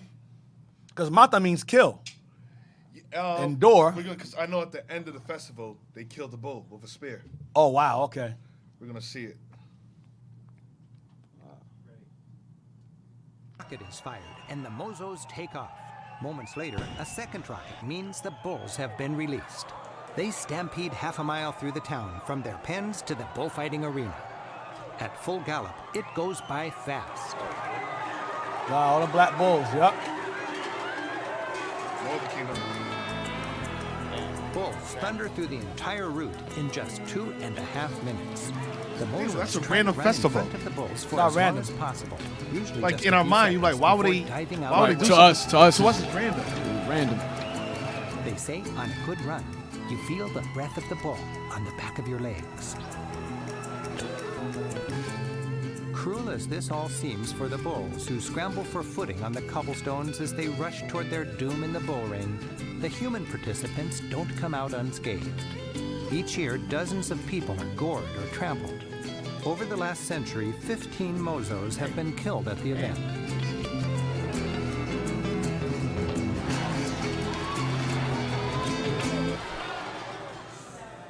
After it's done, people gather for breakfast and review the highlights on TV. Yo, Esau All day crazy. long, local channels replay that morning's spectacle.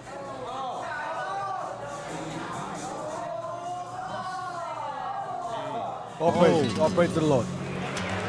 The finale of the event each day is in the evening when crowds fill the bull ring. Pamplona's arena, the third biggest in the world after Madrid and Mexico City, is sold out each day of the festival. One by one, the bulls that ran that morning explode out of the gate to meet their matador. See? Pause. That's it. To meet their matador. Matador means killer. So this guy has to kill. Matador means killer. It says matador means, in Spanish, it means killer. Used in the English language as a title for a bullfighter. However, referred to as a torero in Spain.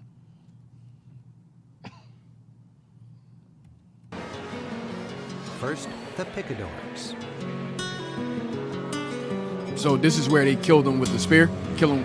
See, he's doing that little cape thing, and he goes, ole. That means like a congratulations. And finally, the matador in his The killer. sparkling suit of light. While cruel brutality to many, others still consider bullfighting an art form. Bullfighting, Hard more for me to fighting. appreciate, but to the Spaniards who pack this arena, there's a nobility to the beast and an elegance to the fight. Wait. Nobility to the To beast. the beast. It's nobility to the beast. And 'Cause an elegance to the fight. Right.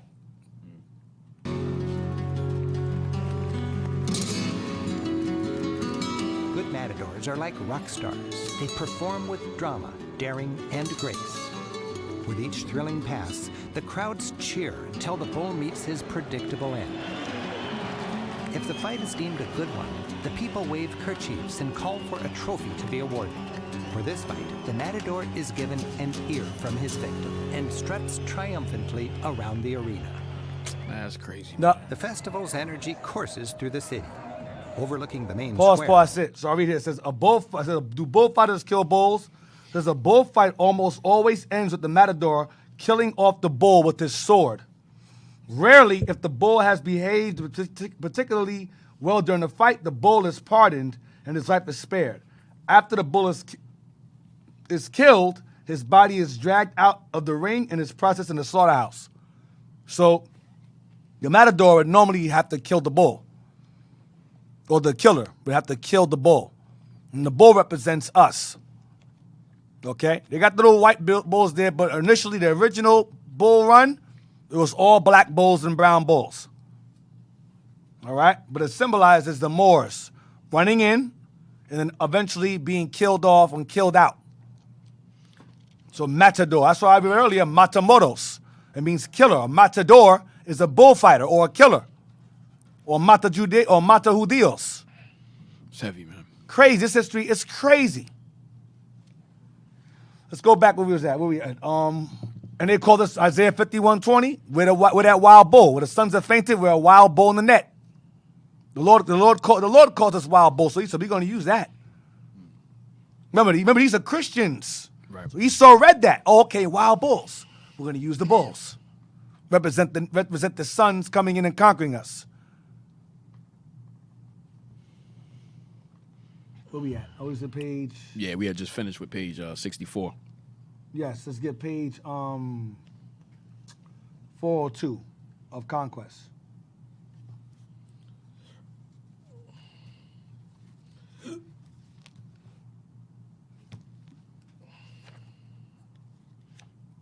Damn.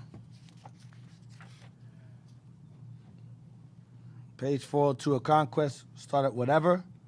End at mountains.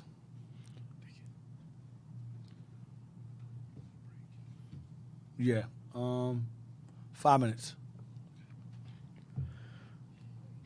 Whatever other causes may have operated under this little congeries of Christians, their main hope seems to have been in their leader. When he appeared, they were in prostrate condition. They were in a prostrate condition. Prostrate condition.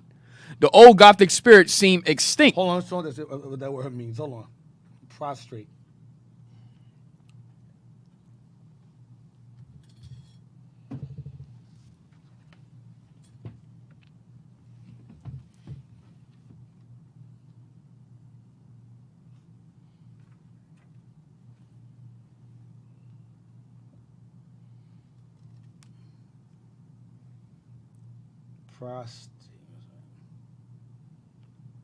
Not prostate, prostrate.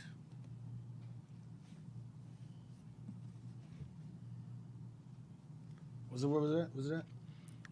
It says prostrate. I have it here. What does it mean? It says to cast oneself face down on the ground in humility, submission, or adoration. Distress, exhaustion, illness. Reduce someone to extreme physical weakness. Overwhelm, overcome, overpower. They were in a low state. That's what it's saying. Prostrate condition, low condition. Go ahead. Excellent. All praise to the Lord. And it will be so again. That's right. You're going to be in the prostrate condition again. Forever. Go ahead. And this time, Christ is going to use Obadiah 18 on them. Yep. You don't get that? So Oh, that's right. Prostrate means to bow down. Yeah, it means to bow down, right? Yeah. Prostrate, right. Go ahead.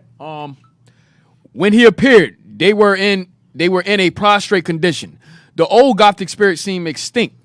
At the first, there was not the shadow of a thought to retrieve the past and restore the former glory, but only to find a safe hiding and to lead a torpid life.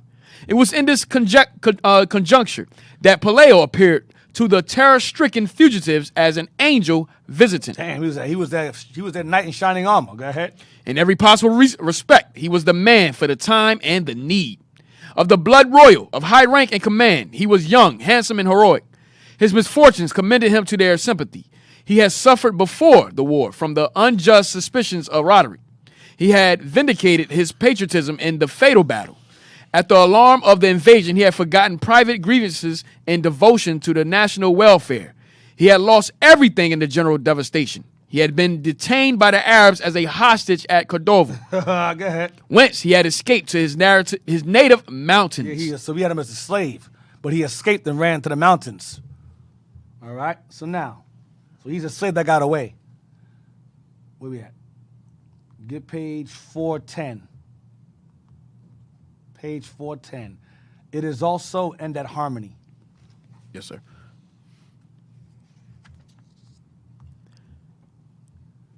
Go down. I see it. Second paragraph right here. Yep, it is also end at harmony. Yep. After this page, we'll take a break. Go ahead.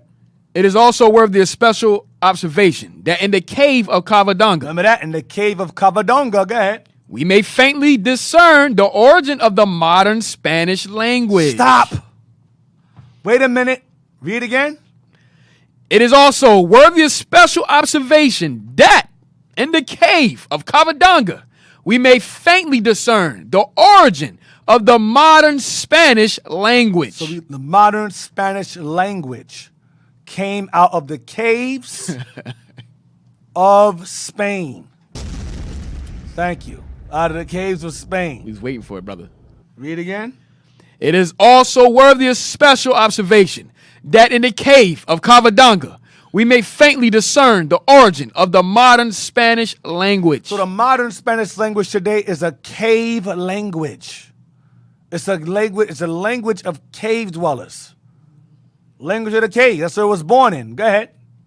In the words of Ticknor, there indeed the purity of the Latin tongue, which they had spoken for so many ages, was finally lost through the neglect of its cultivation. They spent so much time in those caves, they began to degenerate.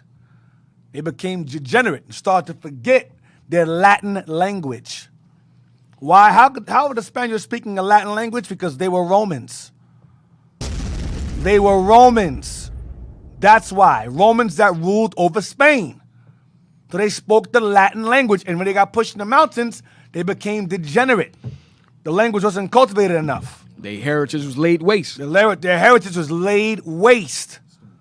So they held on to bits and pieces of Latin that was left over, and that became Spanish, who you so-called Hispanics, Puerto Ricans hold so dear to your heart. Oh, my goodness. That's the conquered language. Cave language. A conquered cave language. Go ahead. Was finally lost through the neglect of its cultivation, which was a necessary consequence of the miseries that had oppressed them. The numerous dialects of the conjuries of fugitives were combined into one. So the numerous dialects of the conjuries of fugitives were combined into one. So you had a bunch of Edomites that would flee, that fled from the Arab, the Moors, and so forth, and would flee into the mountains. So guess what? You had some Edomites or Spaniards had spoken some forms of Arabic, Right. and some forms of Latin. So when they all started talking to each other, conversing, they mingled those languages together, and it became Spanish. Go ahead.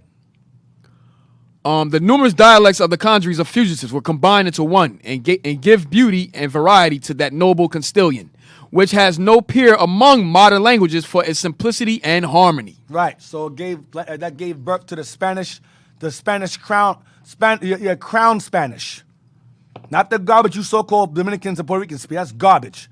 The crown Spanish comes from conquered Edomites living in caves. That's where it comes from. All right? So I'm going to take a break on that. Let that die. You so-called Hispanics who are watching, let that digest. Your language is a slave language. It's a cave language. It's garbage. The language of Cavadonga. That's what it is. Yes, that's exactly what it is. Right? All right, so we're going to take a break. Stay tuned. Shalom. All right. History. Shalom Israel, Most High Christ bless. Deacon down here at IUIC Philadelphia.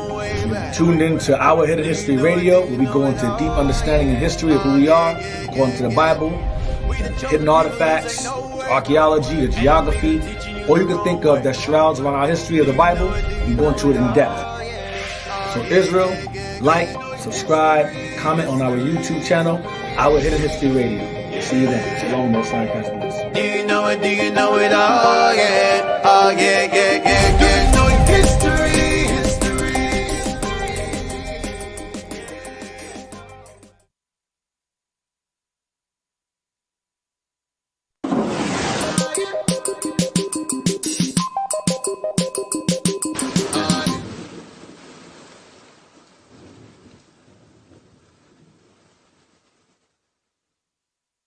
So I'm just simply trying to get you to understand that simply keep the commandments of God. It ain't nothing that I want you to do personally. It's what God wants you to do. I don't believe in what you believe. I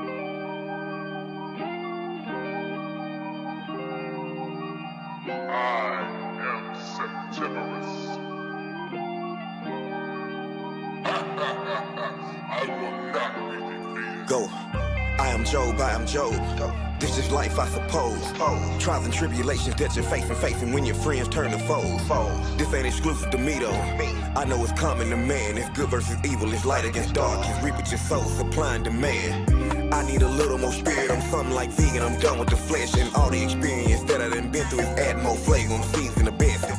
I had to cut off my right hand, but I'm still working with the left. Lord had to separate me from my real, but I'm still made solid with the rest. Hey, I done been put to the test. Okay, and no, it's not finished by far. I was cut to the bone, just spiritual surgery. That's why I'm wearing this scar on my heart. Hey, that's my story, so where did I start? She lied when she told me it's death do us part. Provide for my family, keep this commandment the way that I think this would tear us apart. Damn, make a statue of a fool.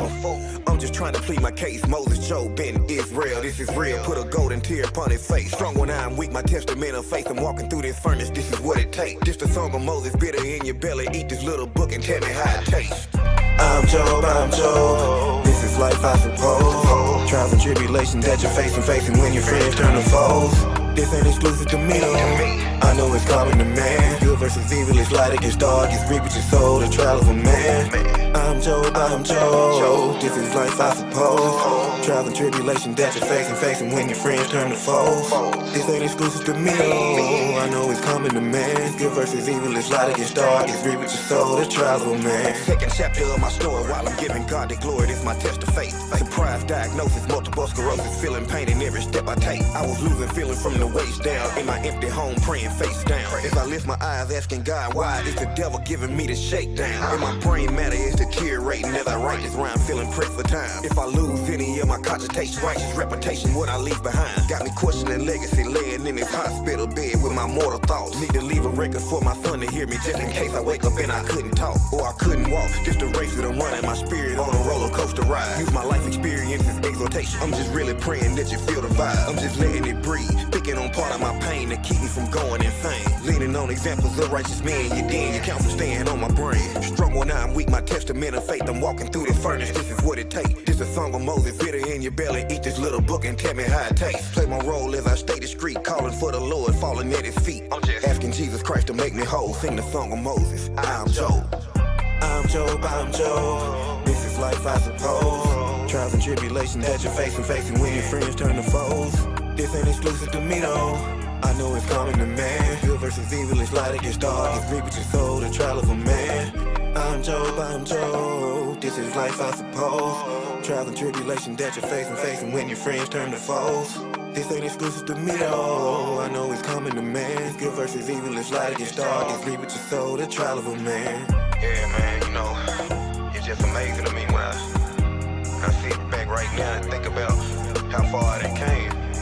And you know, man, when I was sitting in that hospital bed, man, really thinking about what kind of legacy I'm gonna leave behind. After all the trials and tribulations I've been through in this truth, you know, 3 years from the very beginning seemed like, you know, not even a breaking in period. From feeling helpless and then to seeing where I am right now through the grace of God, man. It's amazing, man. It's an amazing thing. I feel like it's a Job in every camp, man.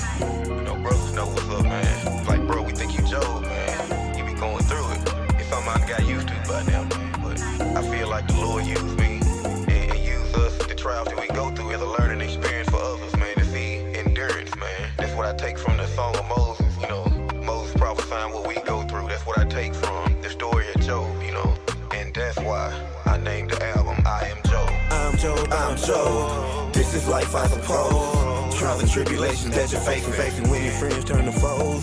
This ain't exclusive to me, though. I know it's common to man. Good versus evil is light against dark. It's reap with your soul, the trial of a man. I'm Job, I'm Job. This is life, I suppose. Trials and tribulations that you're facing when your friends turn to foes. Hey, this ain't exclusive to me, though. I know it's common to man. Good versus evil is light against dark. It's reap with your soul, the trial of a man. Trial of a man.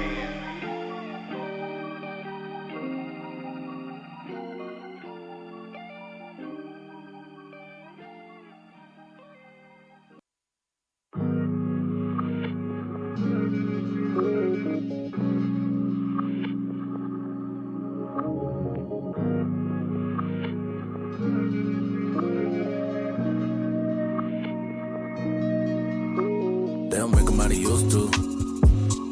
Old school riding in the new school. New school riding in the old school, but I'm playing with it. They don't make us how they used to. Old school blind to the new school. New school rocking with the wheel, look out.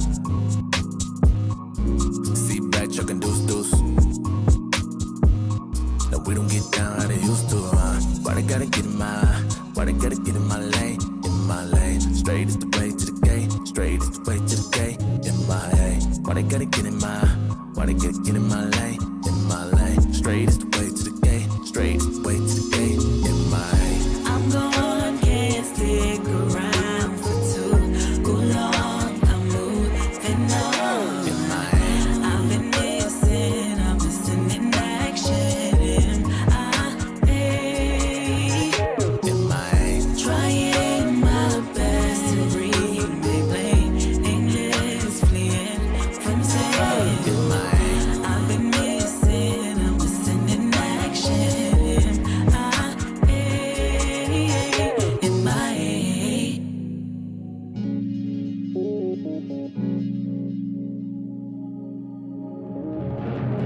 Way up purifying in the gardens. You shouldn't do that. There's a tree in the midst, 2/3 looking at it like, what we about to eat at? Serpent on the branch, I don't see that. They're like, nah, well, you see that? They're like, hey, you should join us. Everybody about to be there. Many called, only few chosen. I can stick around, gotta get going. I got other plans, but this ain't one of them. Gotta stay rooted, there's a storm coming in. Gate with my name, don't know which one it is. If you ain't sealed, then you ain't going in. Hard to make friends when they don't understand. Show them to the light, but they don't clear it. Why they gotta get in my lane, Straight is the way to the gate, in my lane. Why they gotta get in my lane, Straight is the way to the gate, in my lane. I'm gone, can't stick around for too long. I'm moving on. In my lane. I've been missing in action. In my lane. Trying my best to read my blame. English fleeing from sin. In my lane. I've been missing in action. In my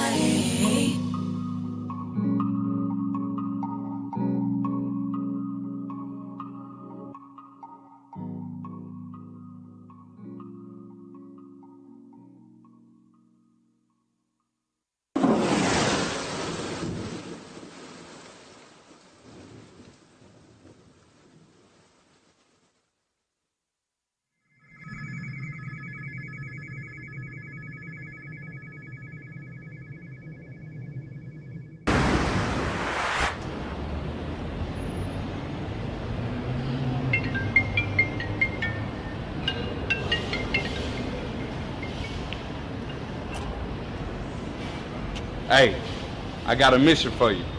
Yeah, go ahead. It's something fishy with those two, man. I need you to watch them. All right, I can do that. I'll be on it right now.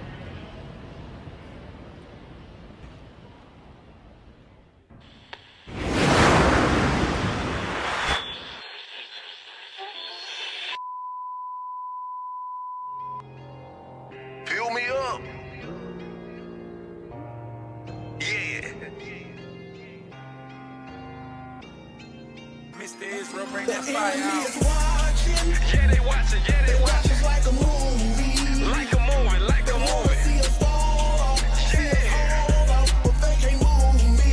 They can't move me, they can't move me. Enemy is watching. Yeah, they watching, yeah, they watching. It's like a movie.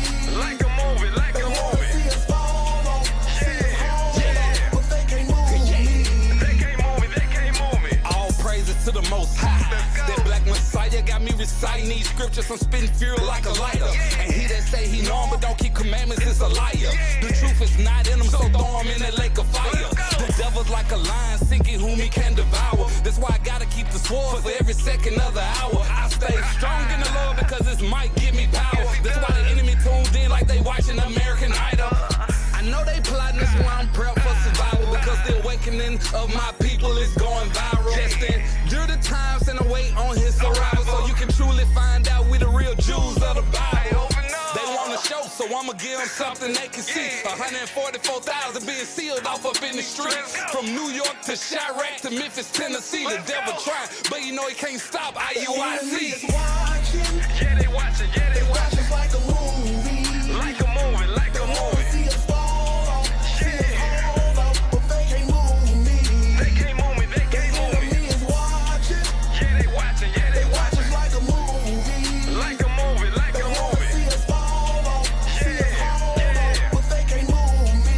They can't move me, they can't move me. Don't watch me, man. Watch the TV screen. I'm an Israelite for life. They can never take my stripes. It's in my DNA, cause I was made that way. And I'll never let another move me out the way. I thought you knew that it's a movement. You can't stop. You can watch me on the block, doing real street preaching with some real tough reasons. But the truth that revealing by the beast in his image. We got people to repentance. 1/3 that's gonna get it and make it through the fire. 2/3 ain't gonna make it from the devil white lie. 2 Corinthians 11:4, Matthew 24:24. Know the difference from a friend and a foe. I got some Northern Kingdom brothers, they ain't born none. And I got some Southern Kingdom brothers, they ain't born none. I got some Northern Kingdom brothers, they ain't born none. And I got some Southern Kingdom brothers, they ain't born none. Enemy is watching. Yeah, they watching, yeah, they watching. It's like a movie. Like a movie, like a movie. See us fall, see us hold out, but they can't move me. They can't move me, they can't move me. Enemy is watching. Yeah, they watching, yeah, they watching. It's like a movie. Like a movie, like a movie. See us fall, see us hold out, but they can't move me. They can't move me, they can't move me.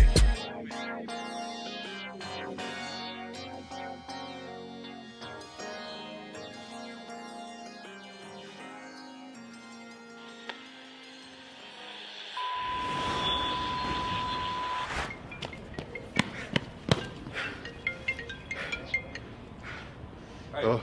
you got eyes on? Yeah, I got eyes on right here.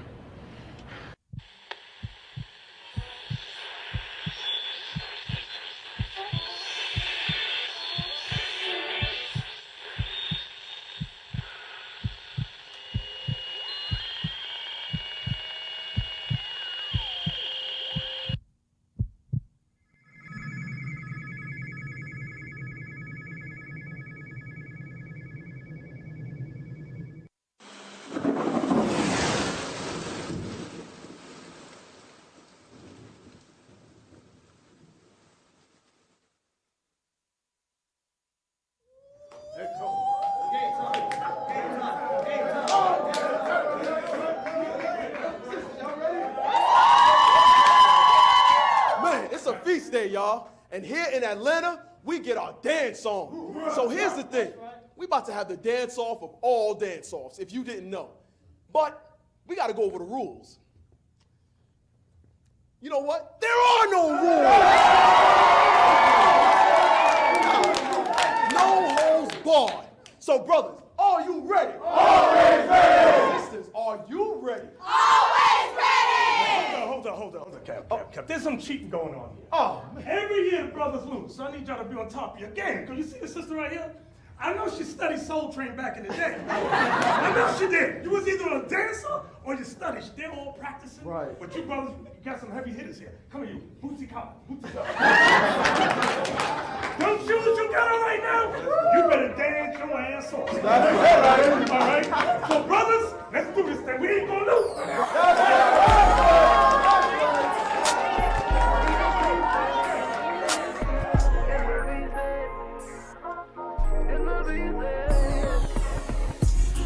It's a feast. On the dance floor, I'ma be a beast. Get up out of your seats. The most I call in the sheep. Rejoicing. It's a feast. On the dance floor, I'ma be a beast. Get up out of your seats. The most I call in the sheep. Rejoicing. Rejoicing. Rejoicing.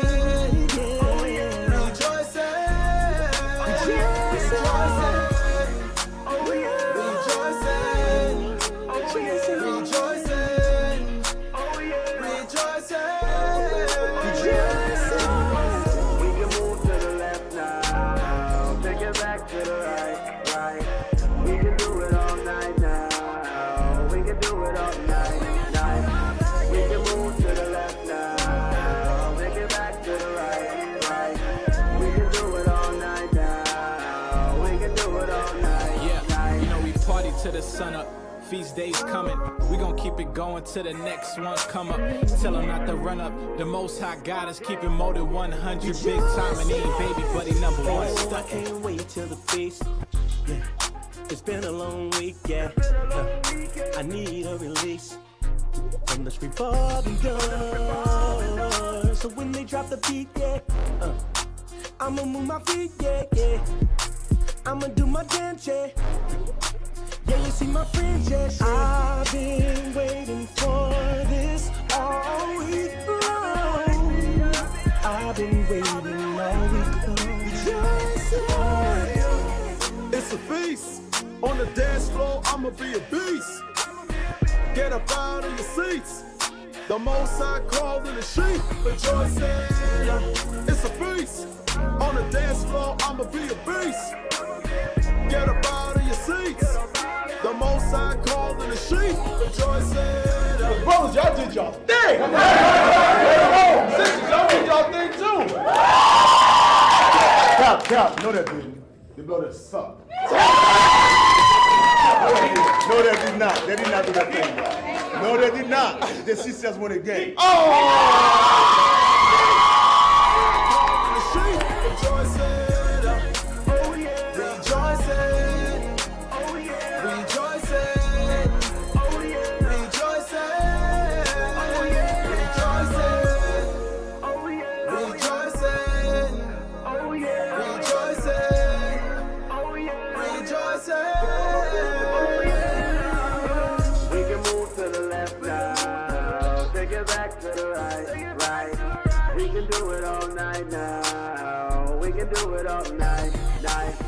We can move to the left now, make it back to the right. We can do it all night now. We can do it all night. I've been waiting for this all week long. I've been waiting all week long.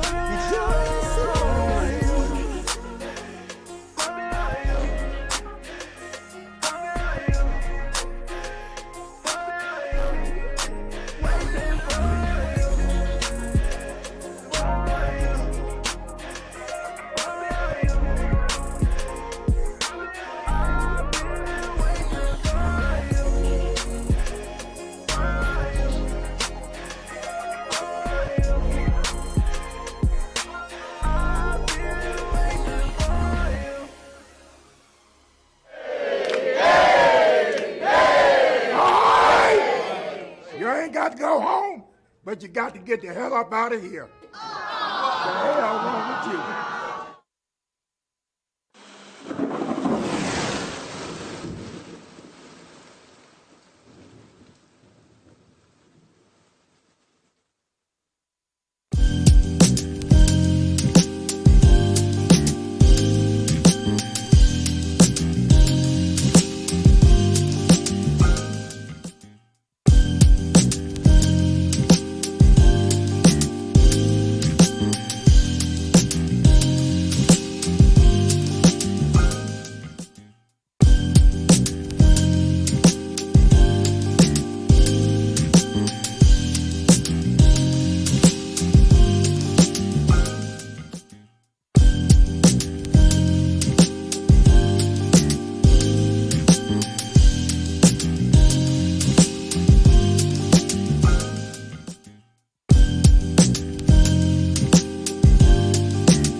Welcome back to our Hidden History. Our Hidden History radio show. show.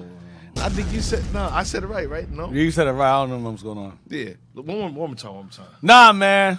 We are now tuned into Our Hidden History radio show. Jazz has ruined it again. No, I think I ruined this Yeah, time. because you're not going to say hour again. Last time. We're now tuned into Our Hidden History radio show. Israel, we're going to get it right next time. We'll be on point. We're going to try something different. It's a work in progress. Yeah. So, we're back where page 410, Harmony.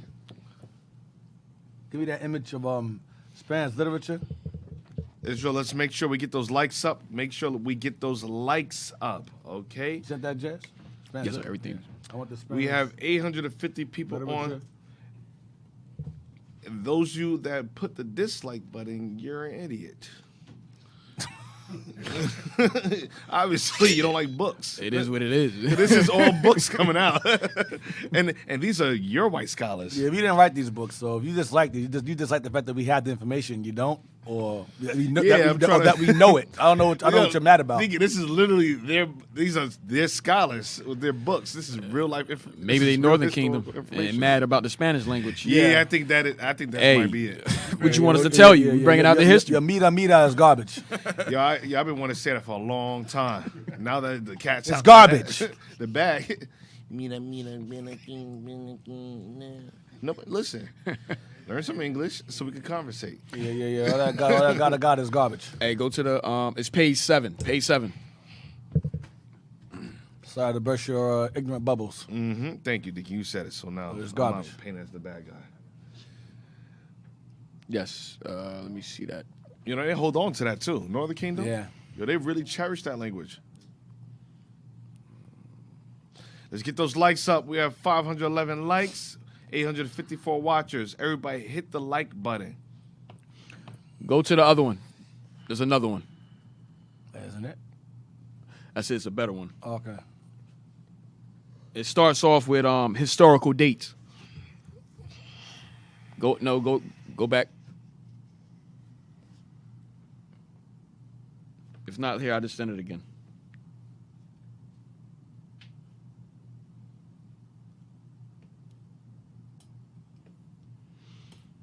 All right, it's back up. Right there. Get those likes up, Israel. Let's get those likes up. Come on.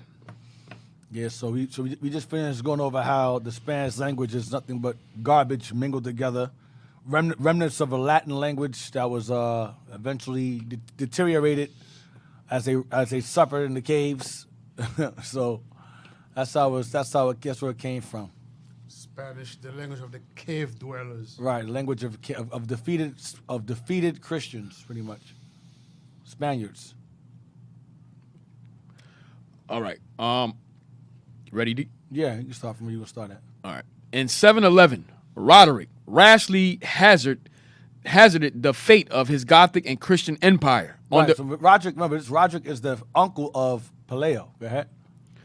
On the result of a single battle against the Arabs, then just forcing their way into the western part of Europe from Africa.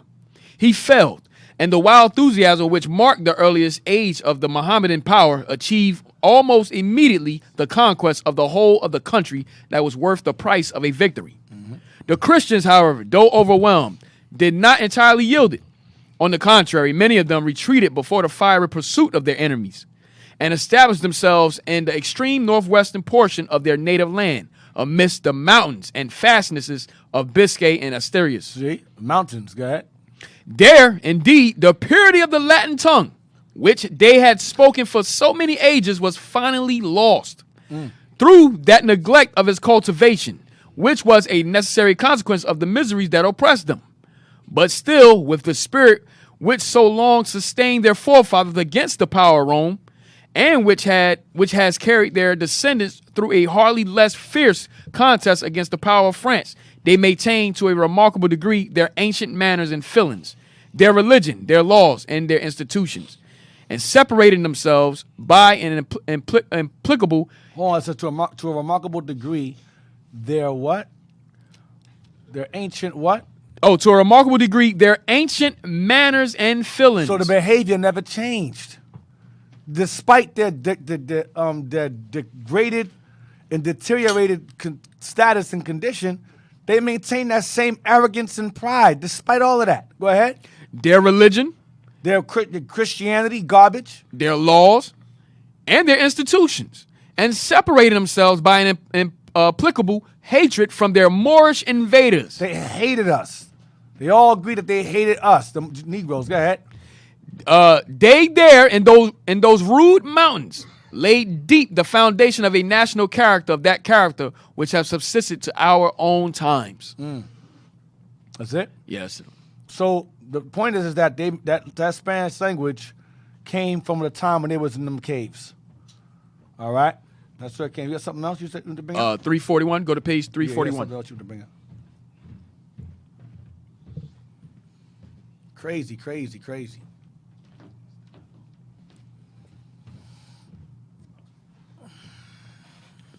Yes, that's it.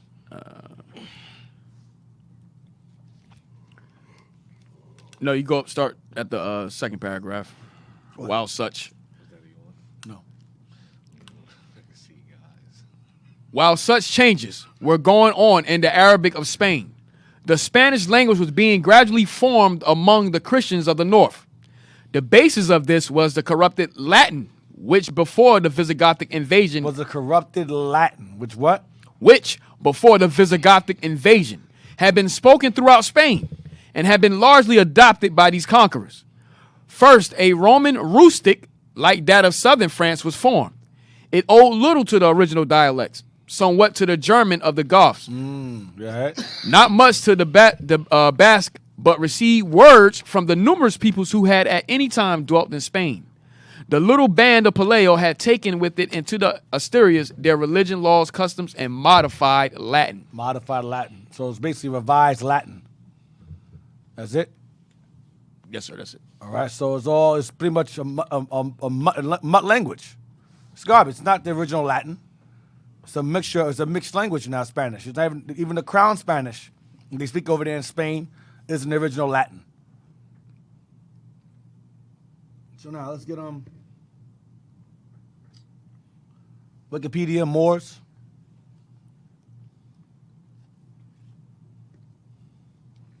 Wikipedia Moors. And we're gonna start the Moors and end that Muslim. No. Give me history of Moor. The book I gave you today. I want page 339 and 340.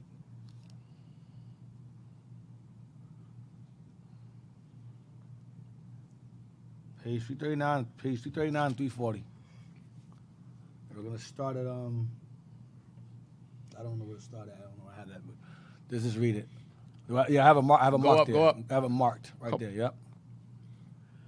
The most barren and inaccessible part of the secluded region at the time of the Muslim conquest was that embraced by the modern principality of the Asturias.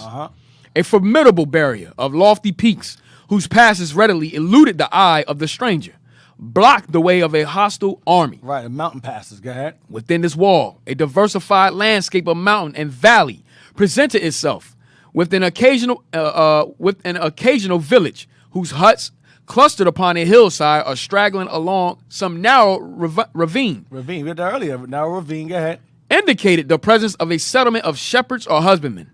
These dwellings, whose counterparts are to be seen today in the wildest districts of the Asturias and Galicia, were rude hovels, constructed of stones and unhewn timbers, thatched with straw, floored with rushes, and provided with a hole in the roof to enable the smoke to escape. Their walls and ceilings were smeared with soot and grease, and every corner reeked with filth and swarmed with vermin. Wow, bugs. That's how Esau lived. This is the condition we were forced them in. From castles to this. Go ahead. The owners of these habitations were, in appearance and intelligence, scarcely removed from the conditions of savages. They dressed in sheepskins and the hides of wild beasts, which unchanged remained in one family for many generations. Disgusting. They dressed in sheepskins and the hides of wild beasts, which unchanged remained in one family for many generations. Viler than the earth. Go ahead. The salutary habit of The solitary, right? Or salutary. Is it solitary or Salutary. Oh, sorry, salutary. Go ahead. The salutary habit of ablution was never practiced by them. There. Next page. Their garments were never cleansed. They never cleaned their clothes. The hell is this? You hear what Job said? This is what Job is saying. That's the, These are the Spaniards. the chapter of the 13. 13 tribes, yeah. 13 tribes. Yeah. They did not wash their clothes. Go ahead. And were worn as long as they tattered fragments held together. Falling apart. Go ahead. Bombs. Their food was composed of nutritious roots and herbs. Wait, isn't that in Job 30? The juniper roots. That's in Job 30. Go ahead. 1 to 7. Their food was composed of nutritious roots and herbs, and of the products of the chase, a diet sometimes varied by vegetables, whose seeds had been imported from the south, and by a coarse bread made from the mill of chestnuts and acorns. Total ignorance of the courtesies and amenities of social life prevailed. Privacy was unknown, and the peasant entered the hut of his neighbor without fear of ceremony.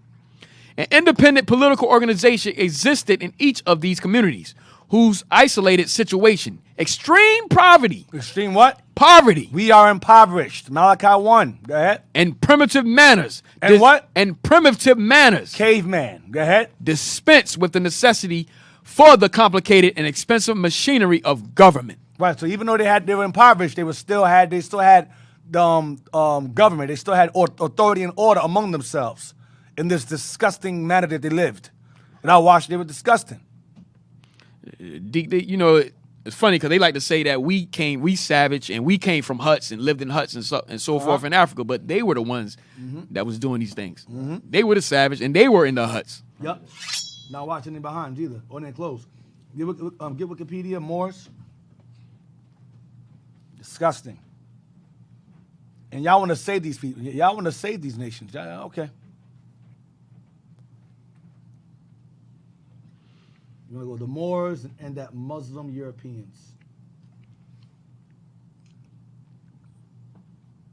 The Moors.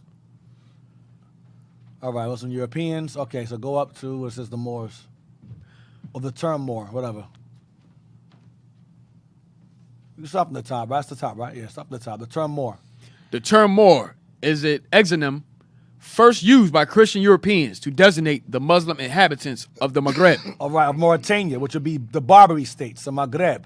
So the Spaniards refer to us as Moors. The Romans called us Moors because the Spaniards were Romans. I'm going to prove that later on, but they were a branch of Romans. Go ahead. The Iberian Peninsula, Sicily, and Malta.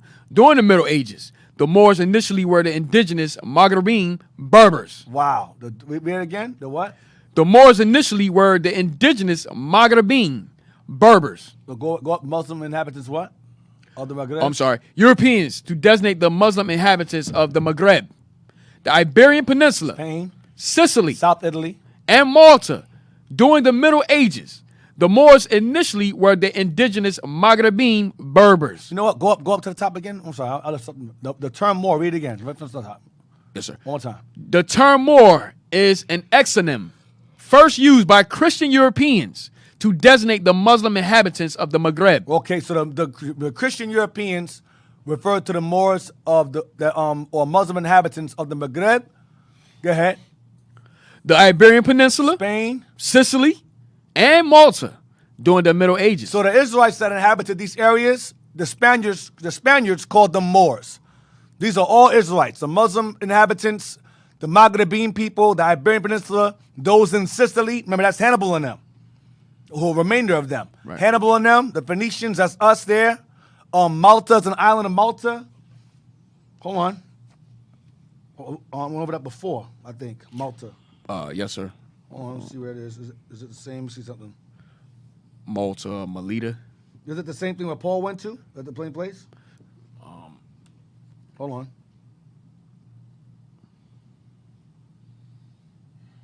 Yeah, Malta is an archipelago in the central Mediterranean between Sicily and North African coast. It's an island. The succession of rulers, including the Romans, Moors, Knights of St. John, French, and British. Right. It says here also on Wikipedia, Malta and Maltese, officially known as the Republic of Malta. Yeah, same place that Paul went to. And formerly Melita. Right.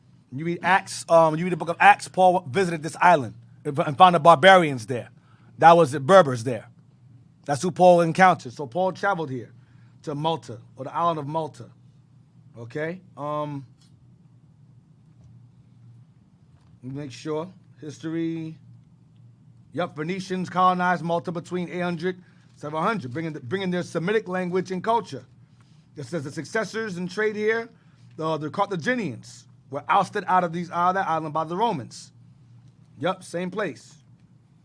And then eventually these guys, the Vandals, took over. Vandals gained power over it. Okay. And Paul also visited the same place, Malta.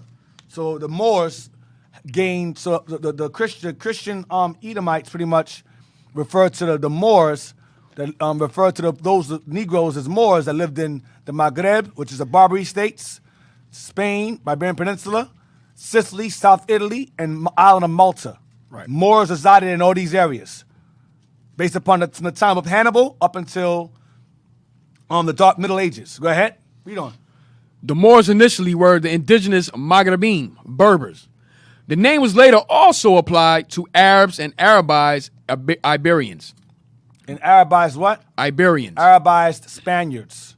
The term was also later applied to Arabs. Go up some. It says the Moors initially were the what? Were the indigenous Maghrebin Berbers. Berbers are Israelites. Go ahead. The name was later also applied to Arabs and Arabized Iberians. Right.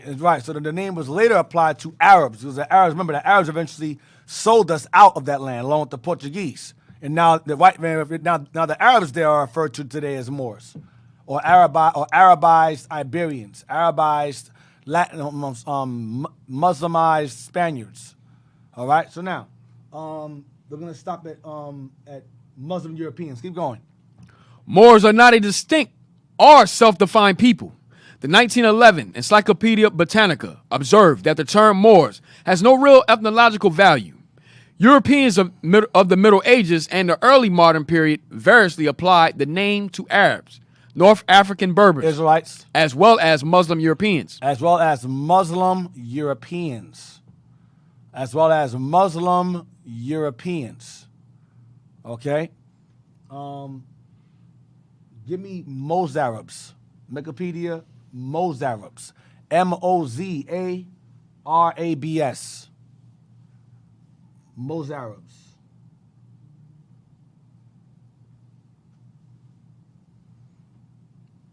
Muslim Europeans. Who's that? What's that talking about? Right there. Yep. We're going to start there and we're going to end at Mozarabic Rite. Mozarabic Rite. So just type in R-I-T-E and you should find Mozarabic next to it. Find in the page, Rite.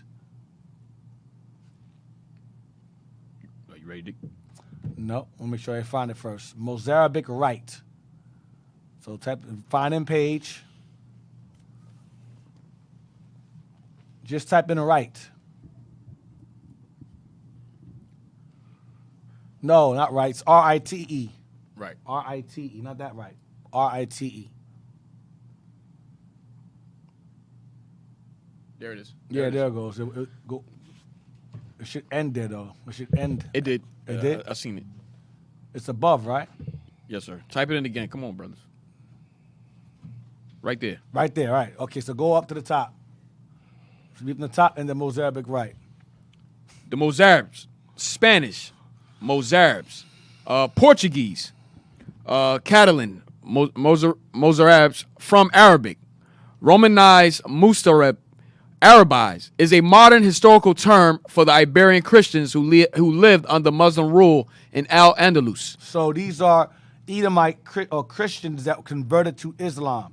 These are conquered Edomites in Spain and Portugal that converted to Islam.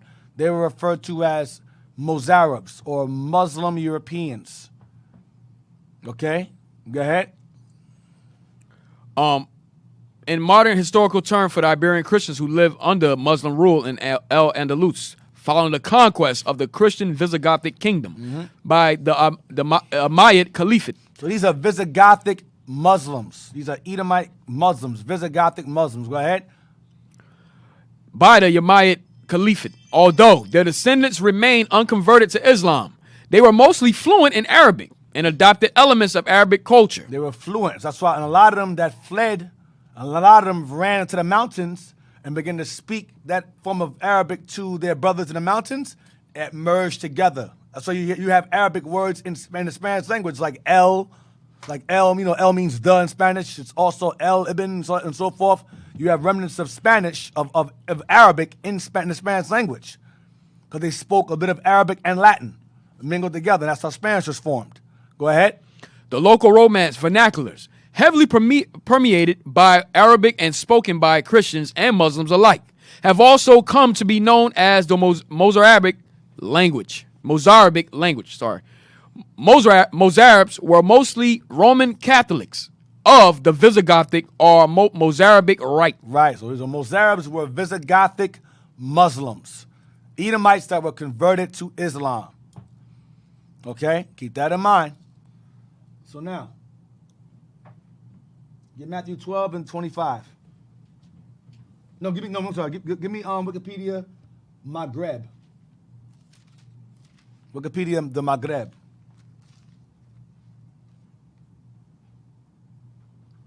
You read earlier about the Maghreb Berbers. See what Maghreb is? See that whole thing about Africa there? That's Maghreb. That's Libya all the way over. Read that. The Maghreb, the West, also known as Northwest Africa. The Greater Maghreb, historically as the Barbary Coast. The Barbary Coast. Go ahead. Is the western part of North Africa. The region includes Algeria, Libya, Mauritania, also considered part of West Africa. Right. Morocco, and Tunisia. The Maghreb also includes the disputed territories of Western Sahara, controlled mostly by Morocco and partly by the self-proclaimed Sahrawi Arab Democratic Republic. Right, because the Arabs took over, so now the Arabs are today referred to as Moors. But initially, the Moors was us. Go ahead. And the cities of Quetta and Melilla, both controlled by Spain. As of 2018, the region had a population of over 100 million people. Right, so Spain still, even to this day, has some dominion or colony in that area, even to this day. That's what I want. So now, give me Matthew 12:25.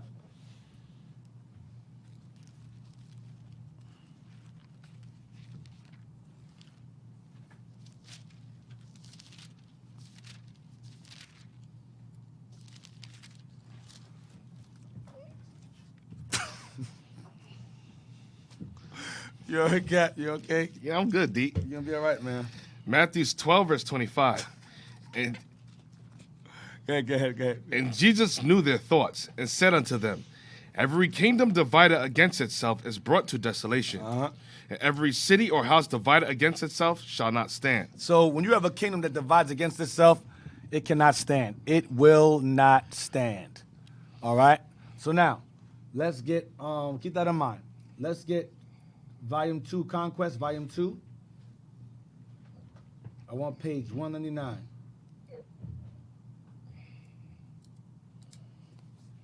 Conquest, Volume 2, I want 199.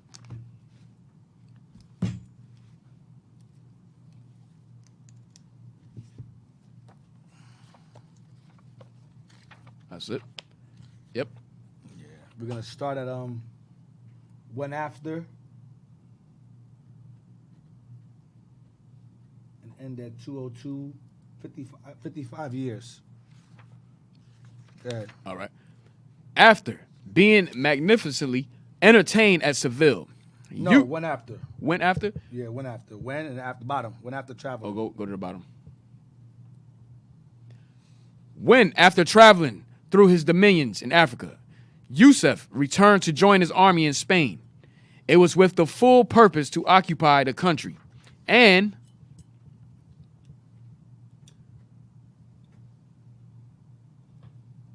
exercise supreme control there.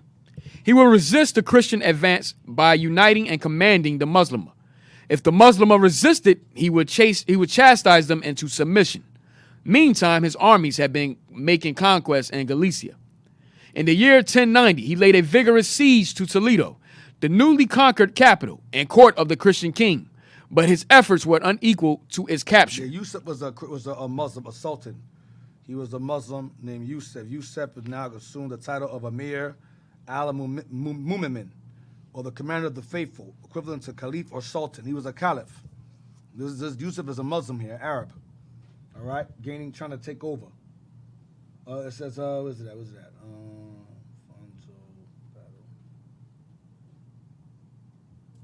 Hold on.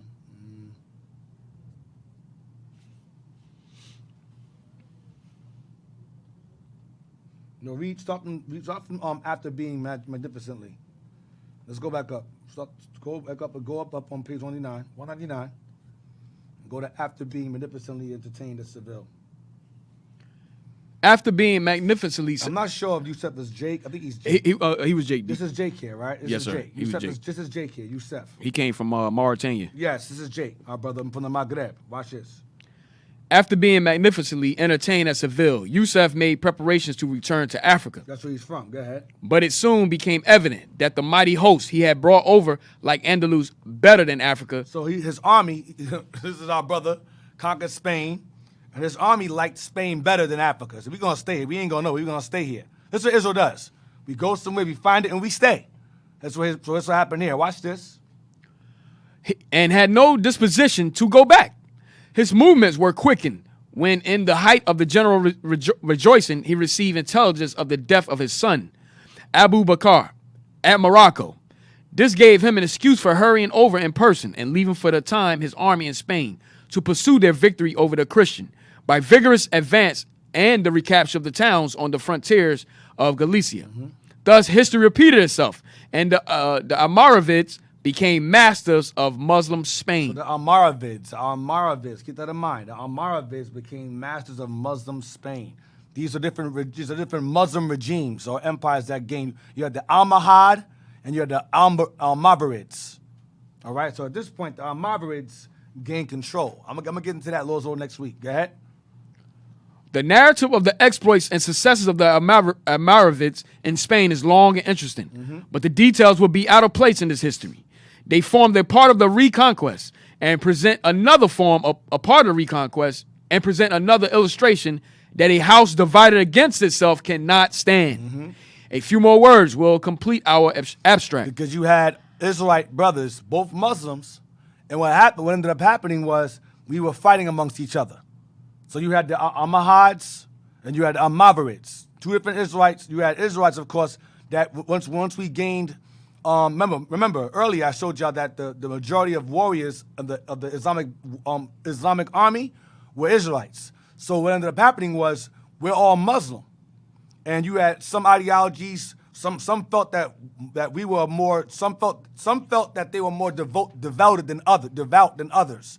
So you had this nonsensical religious beef among our own people while ruling over Spain. So you had Muslim beef among Israelites while ruling over Spain. That's why I showed you in Matthew 12, a house divided against itself should not stand. So guess what's happening? While we're ruling, we started fighting amongst ourselves. Greed, covetousness, malice, all that evil. And Esau started to watch. He said, oh, okay. They're turning against each other like we do today. And that's how they were able to gain power over again. Read on. When after traveling through his dominions in Africa, Yusuf returned to join his army in Spain. It was with the full purpose to occupy the country and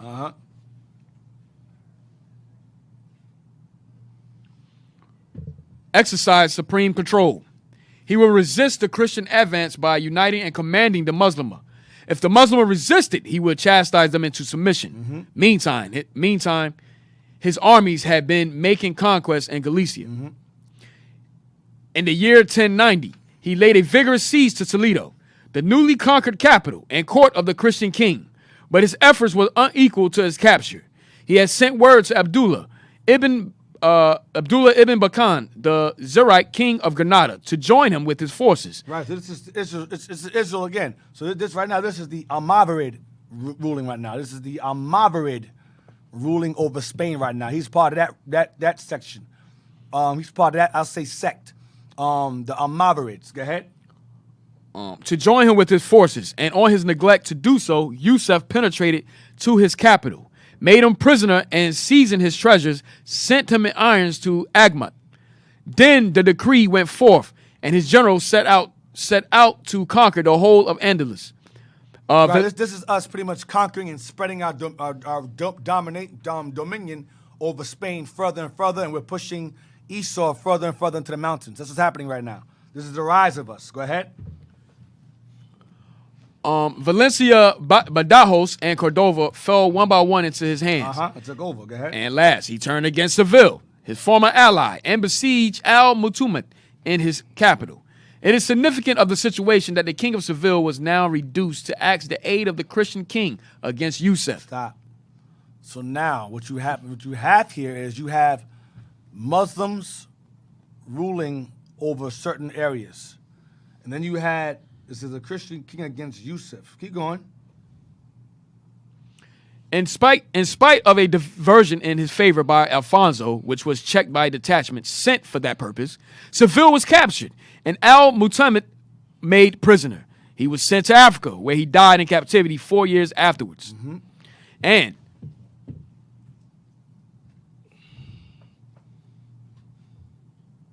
when on the Mohammedan Easter, some of his friends penetrated into his prison. They found him dressed in worn-out clothing, while his daughters were reduced to wander about barefooted, gaining a miserable pittance by spinning. The downfall of the petty but independent kingdom of Seville was the silt of the Almoravid supremacy in Spain. But the power thus gained was to be enjoyed by others. Old age with its infirmities had come upon Yusuf. For some time he lived in retirement at Quetta, and when he felt the premonition of death, he caused himself to be conveyed to Morocco, where he died. In September 1106. 1106, go ahead. Right there. Where you going? At September 1106, at the age of 100 years, after reigning 40 years in Africa and 17 in Spain, a notable hero, whose exploits, had he lived in northwestern Europe, would have eclipsed the fame of the contemporary English kings of Norman race and the rising family of Capet in France, and the historic mist which has so long enshrouded the peninsula and northern Africa. Heroes are hidden or dimly revealed, and it is for the future historian to clear away the fog and disclose them in their colossal proportions. With Yusuf, the power of the Almoravids was perfected and then culminated. During the 36 years of the reign of his son, Ali, and the 2 years of Ali's son and successor, Tashetin, troubles accumulated. The Christians still continued their victorious advance. The Muslims in Spain revolted. Again, the petty kingdoms declared their independence, but the great peril to the Almoravids was not from the combined causes. So what's happening is you had, over each sector of Spain, you had an Israelite Muslim ruler. And they started fighting amongst themselves. So you had like a Muslim ruler in this section, in Seville, one Muslim ruler in this section in Cordova. So the Almoravids, they were basically gaining dominion over these chiefs that had taken parts of Spain over. So you have like us pretty much conquering ourselves and taking over. Okay, so he pretty much created the Almoravid. Now most of the time these guys are generals that were under a sultan or whatever. This guy's Yusuf's a sultan. We gain status as well as sultans or whatever, or chiefs. So you have us fighting amongst each other and gaining lands of Spain from each other, while the Spaniards are sitting back in the mountains and watching and waiting. Go ahead.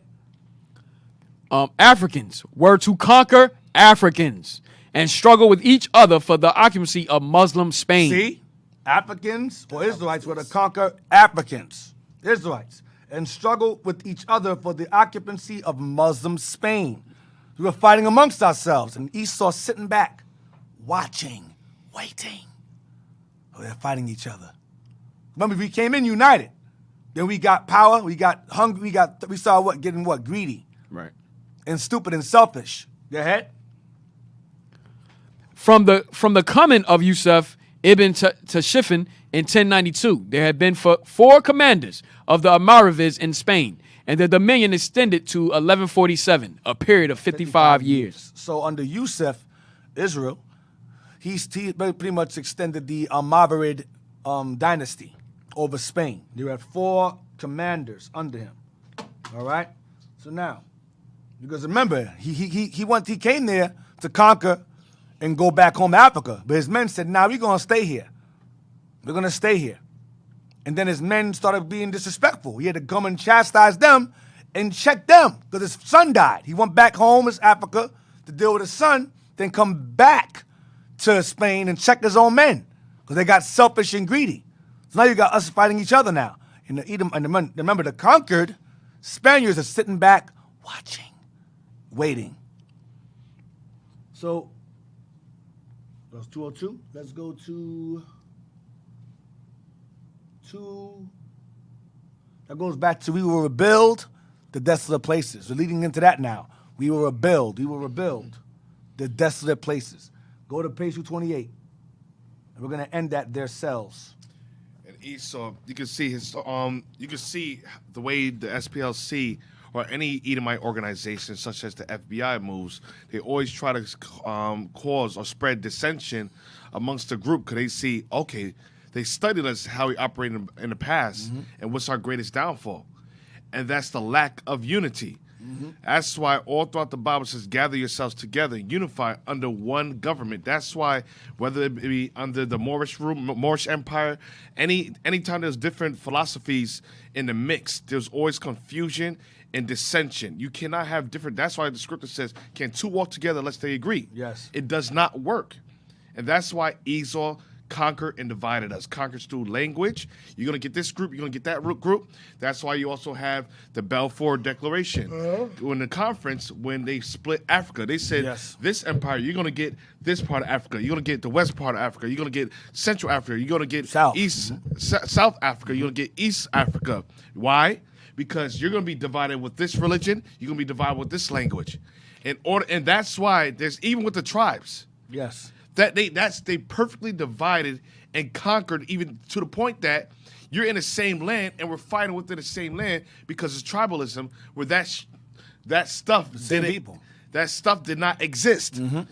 Jamaica, the British is going to conquer. You're going to get this territory. Oh no, this is American territory. This is British territory. Now the Jamaicans or Benjamin feel that they have a superiority because they get the British or the Queen's language. To the Americans, they say, oh, no, we an American Baptist. Well, we the Seventh-day Adventist. So the thought is very calculative and very deep. Right. And it's studied, and it's studied based on past experience of them watching us. Just watches, looking. Your page 228 again. So we read earlier about the Almoravids. Under Yusuf, you had the Almoravids, okay? Deacon, if I may, I'll get some more on, if you want to get some more on Yusuf, of his... Get some more, get some more on him. All right. On Yusuf? Yes, sir. All right. Get some more history on Yusuf. You just read about Yusuf Ibn Tashfin. Of who he was. Right. Let's see who he was. I said he was Jake earlier, so y'all saying, how you know? That you going to bring him now? Yes, sir. All right, here you go. Have any doubts about him being a people? Let's see. Highlighting crazy, but in this condition of affairs, it happened that on the other side of the Atlas. The same book? Yes, sir. All right. In this condition of affairs, it happened that on the other side of the Atlas chain, there arose in the deserts of ancient Gutulia a Berber of the family of Lutuna named Yusuf ibn Tashbin. There you go, a Berber. Israel, go ahead. The Lutunas were a part of the great tribe of the Zanaga, who, not in a direct march of the conquest or of later communications, were aroused from their long lethargy by a new religious revival. Abdullah ibn Yashim, a Moabite, or man of God, of great sanctity, beginning with the Lutunas, preached a new crusade, not against the infidel, but with purpose to reform the degenerate Muslim. Such, at least, was the... His purpose was to reform, because the Muslims, you had our people who are Muslims, but they weren't really Muslims at all. They were just Muslims in name, but they weren't really devout or devoted like that. So he was trying to basically reform them and make them firm and strong believers in Islam. That's what he was trying to do, through the Amarid dynasty. Go ahead. But with purpose to reform the degenerate Muslim. Such at least was the inception of what was soon to prove a formidable invasion of Spain. Abdullah was the preacher and Yusuf the warrior. At the call of Abdullah, 80,000 of the tribe of Zanaga flocked to Abdullah was the what? At the call of Abdullah, 80,000. No, Abdullah was the preacher and Yusuf the warrior. See, the Arabs were the preachers. They were the instructors. They were the teachers. And we were their fighters. So Abdullah was the Ishmaelite, I believe here, and Yusuf was our brother, right? The warrior. So that's why I said earlier, I said you had 300 pure Arabs. Those are the instructors. Those are the mentors, the leaders, the tutors. And you had the 12,000 or 3,000 Israelite warriors as their army. Go ahead. The inception was soon to prove a formidable invasion of Spain. Abdullah was the preacher and Yusuf the warrior. At the call of Abdullah, 80,000 of the tribe of Zanaga flocked to the standard of Yusuf. Their religious enthusiasm made them monks, wearers of the veil, as well as warriors. And at the bidding of the preacher, they assumed the name of Al-Marabith, men devoted to God, which was taken from the form of Al-Maravids in the language of Europe. There you go. There you go. That's where they get the name from. So a Marvid means what now? A Marvid means men devoted to God. Men devoted to God or men devoted to Allah, pretty much. See that? So that's where it comes from. You got more? Go to the next page. Just a description of them real quick. Go to the next page. That's perfect. That's fine. Just a little description. Right here. Just at the bottom. There you go.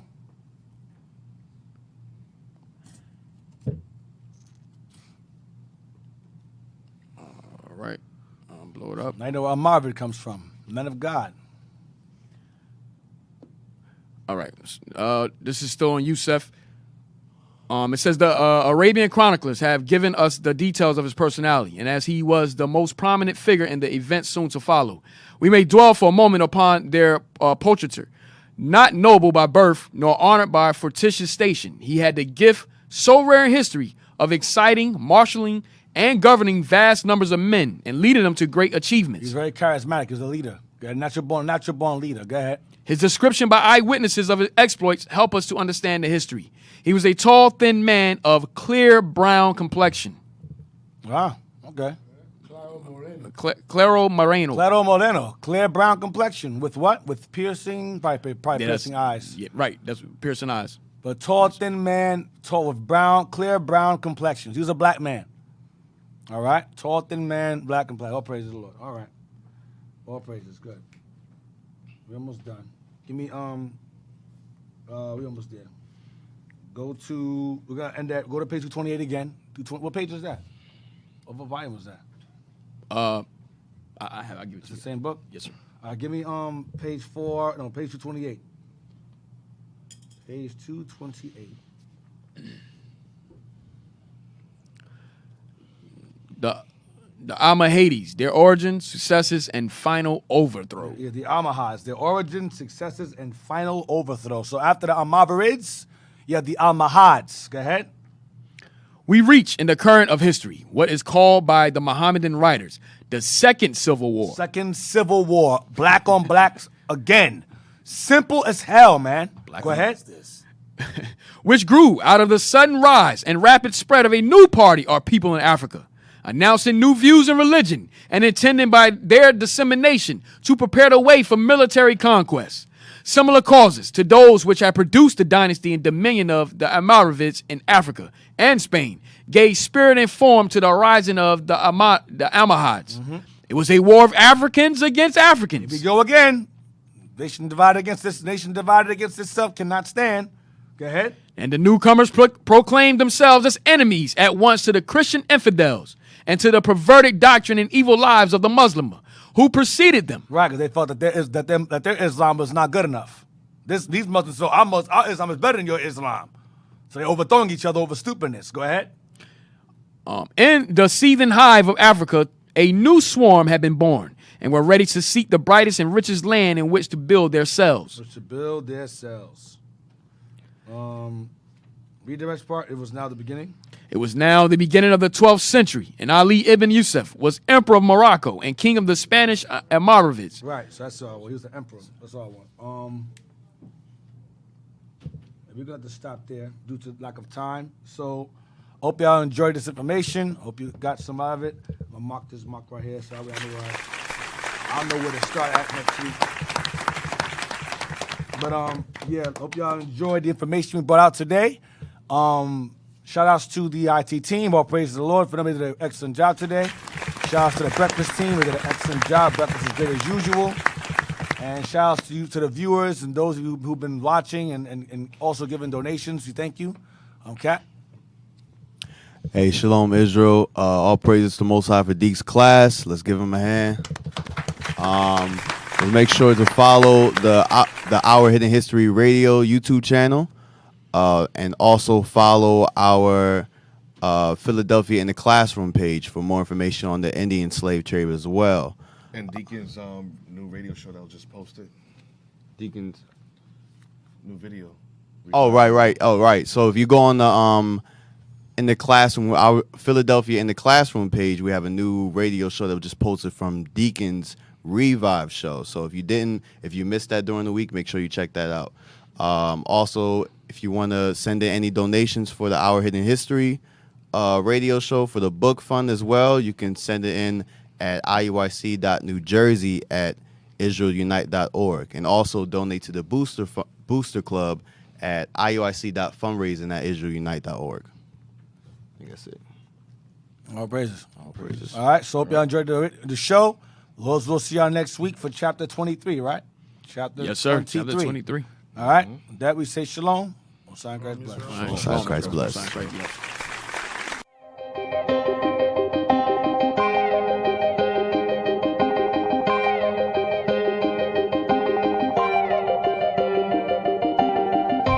Searching for the road to the way back. We don't know our father's going.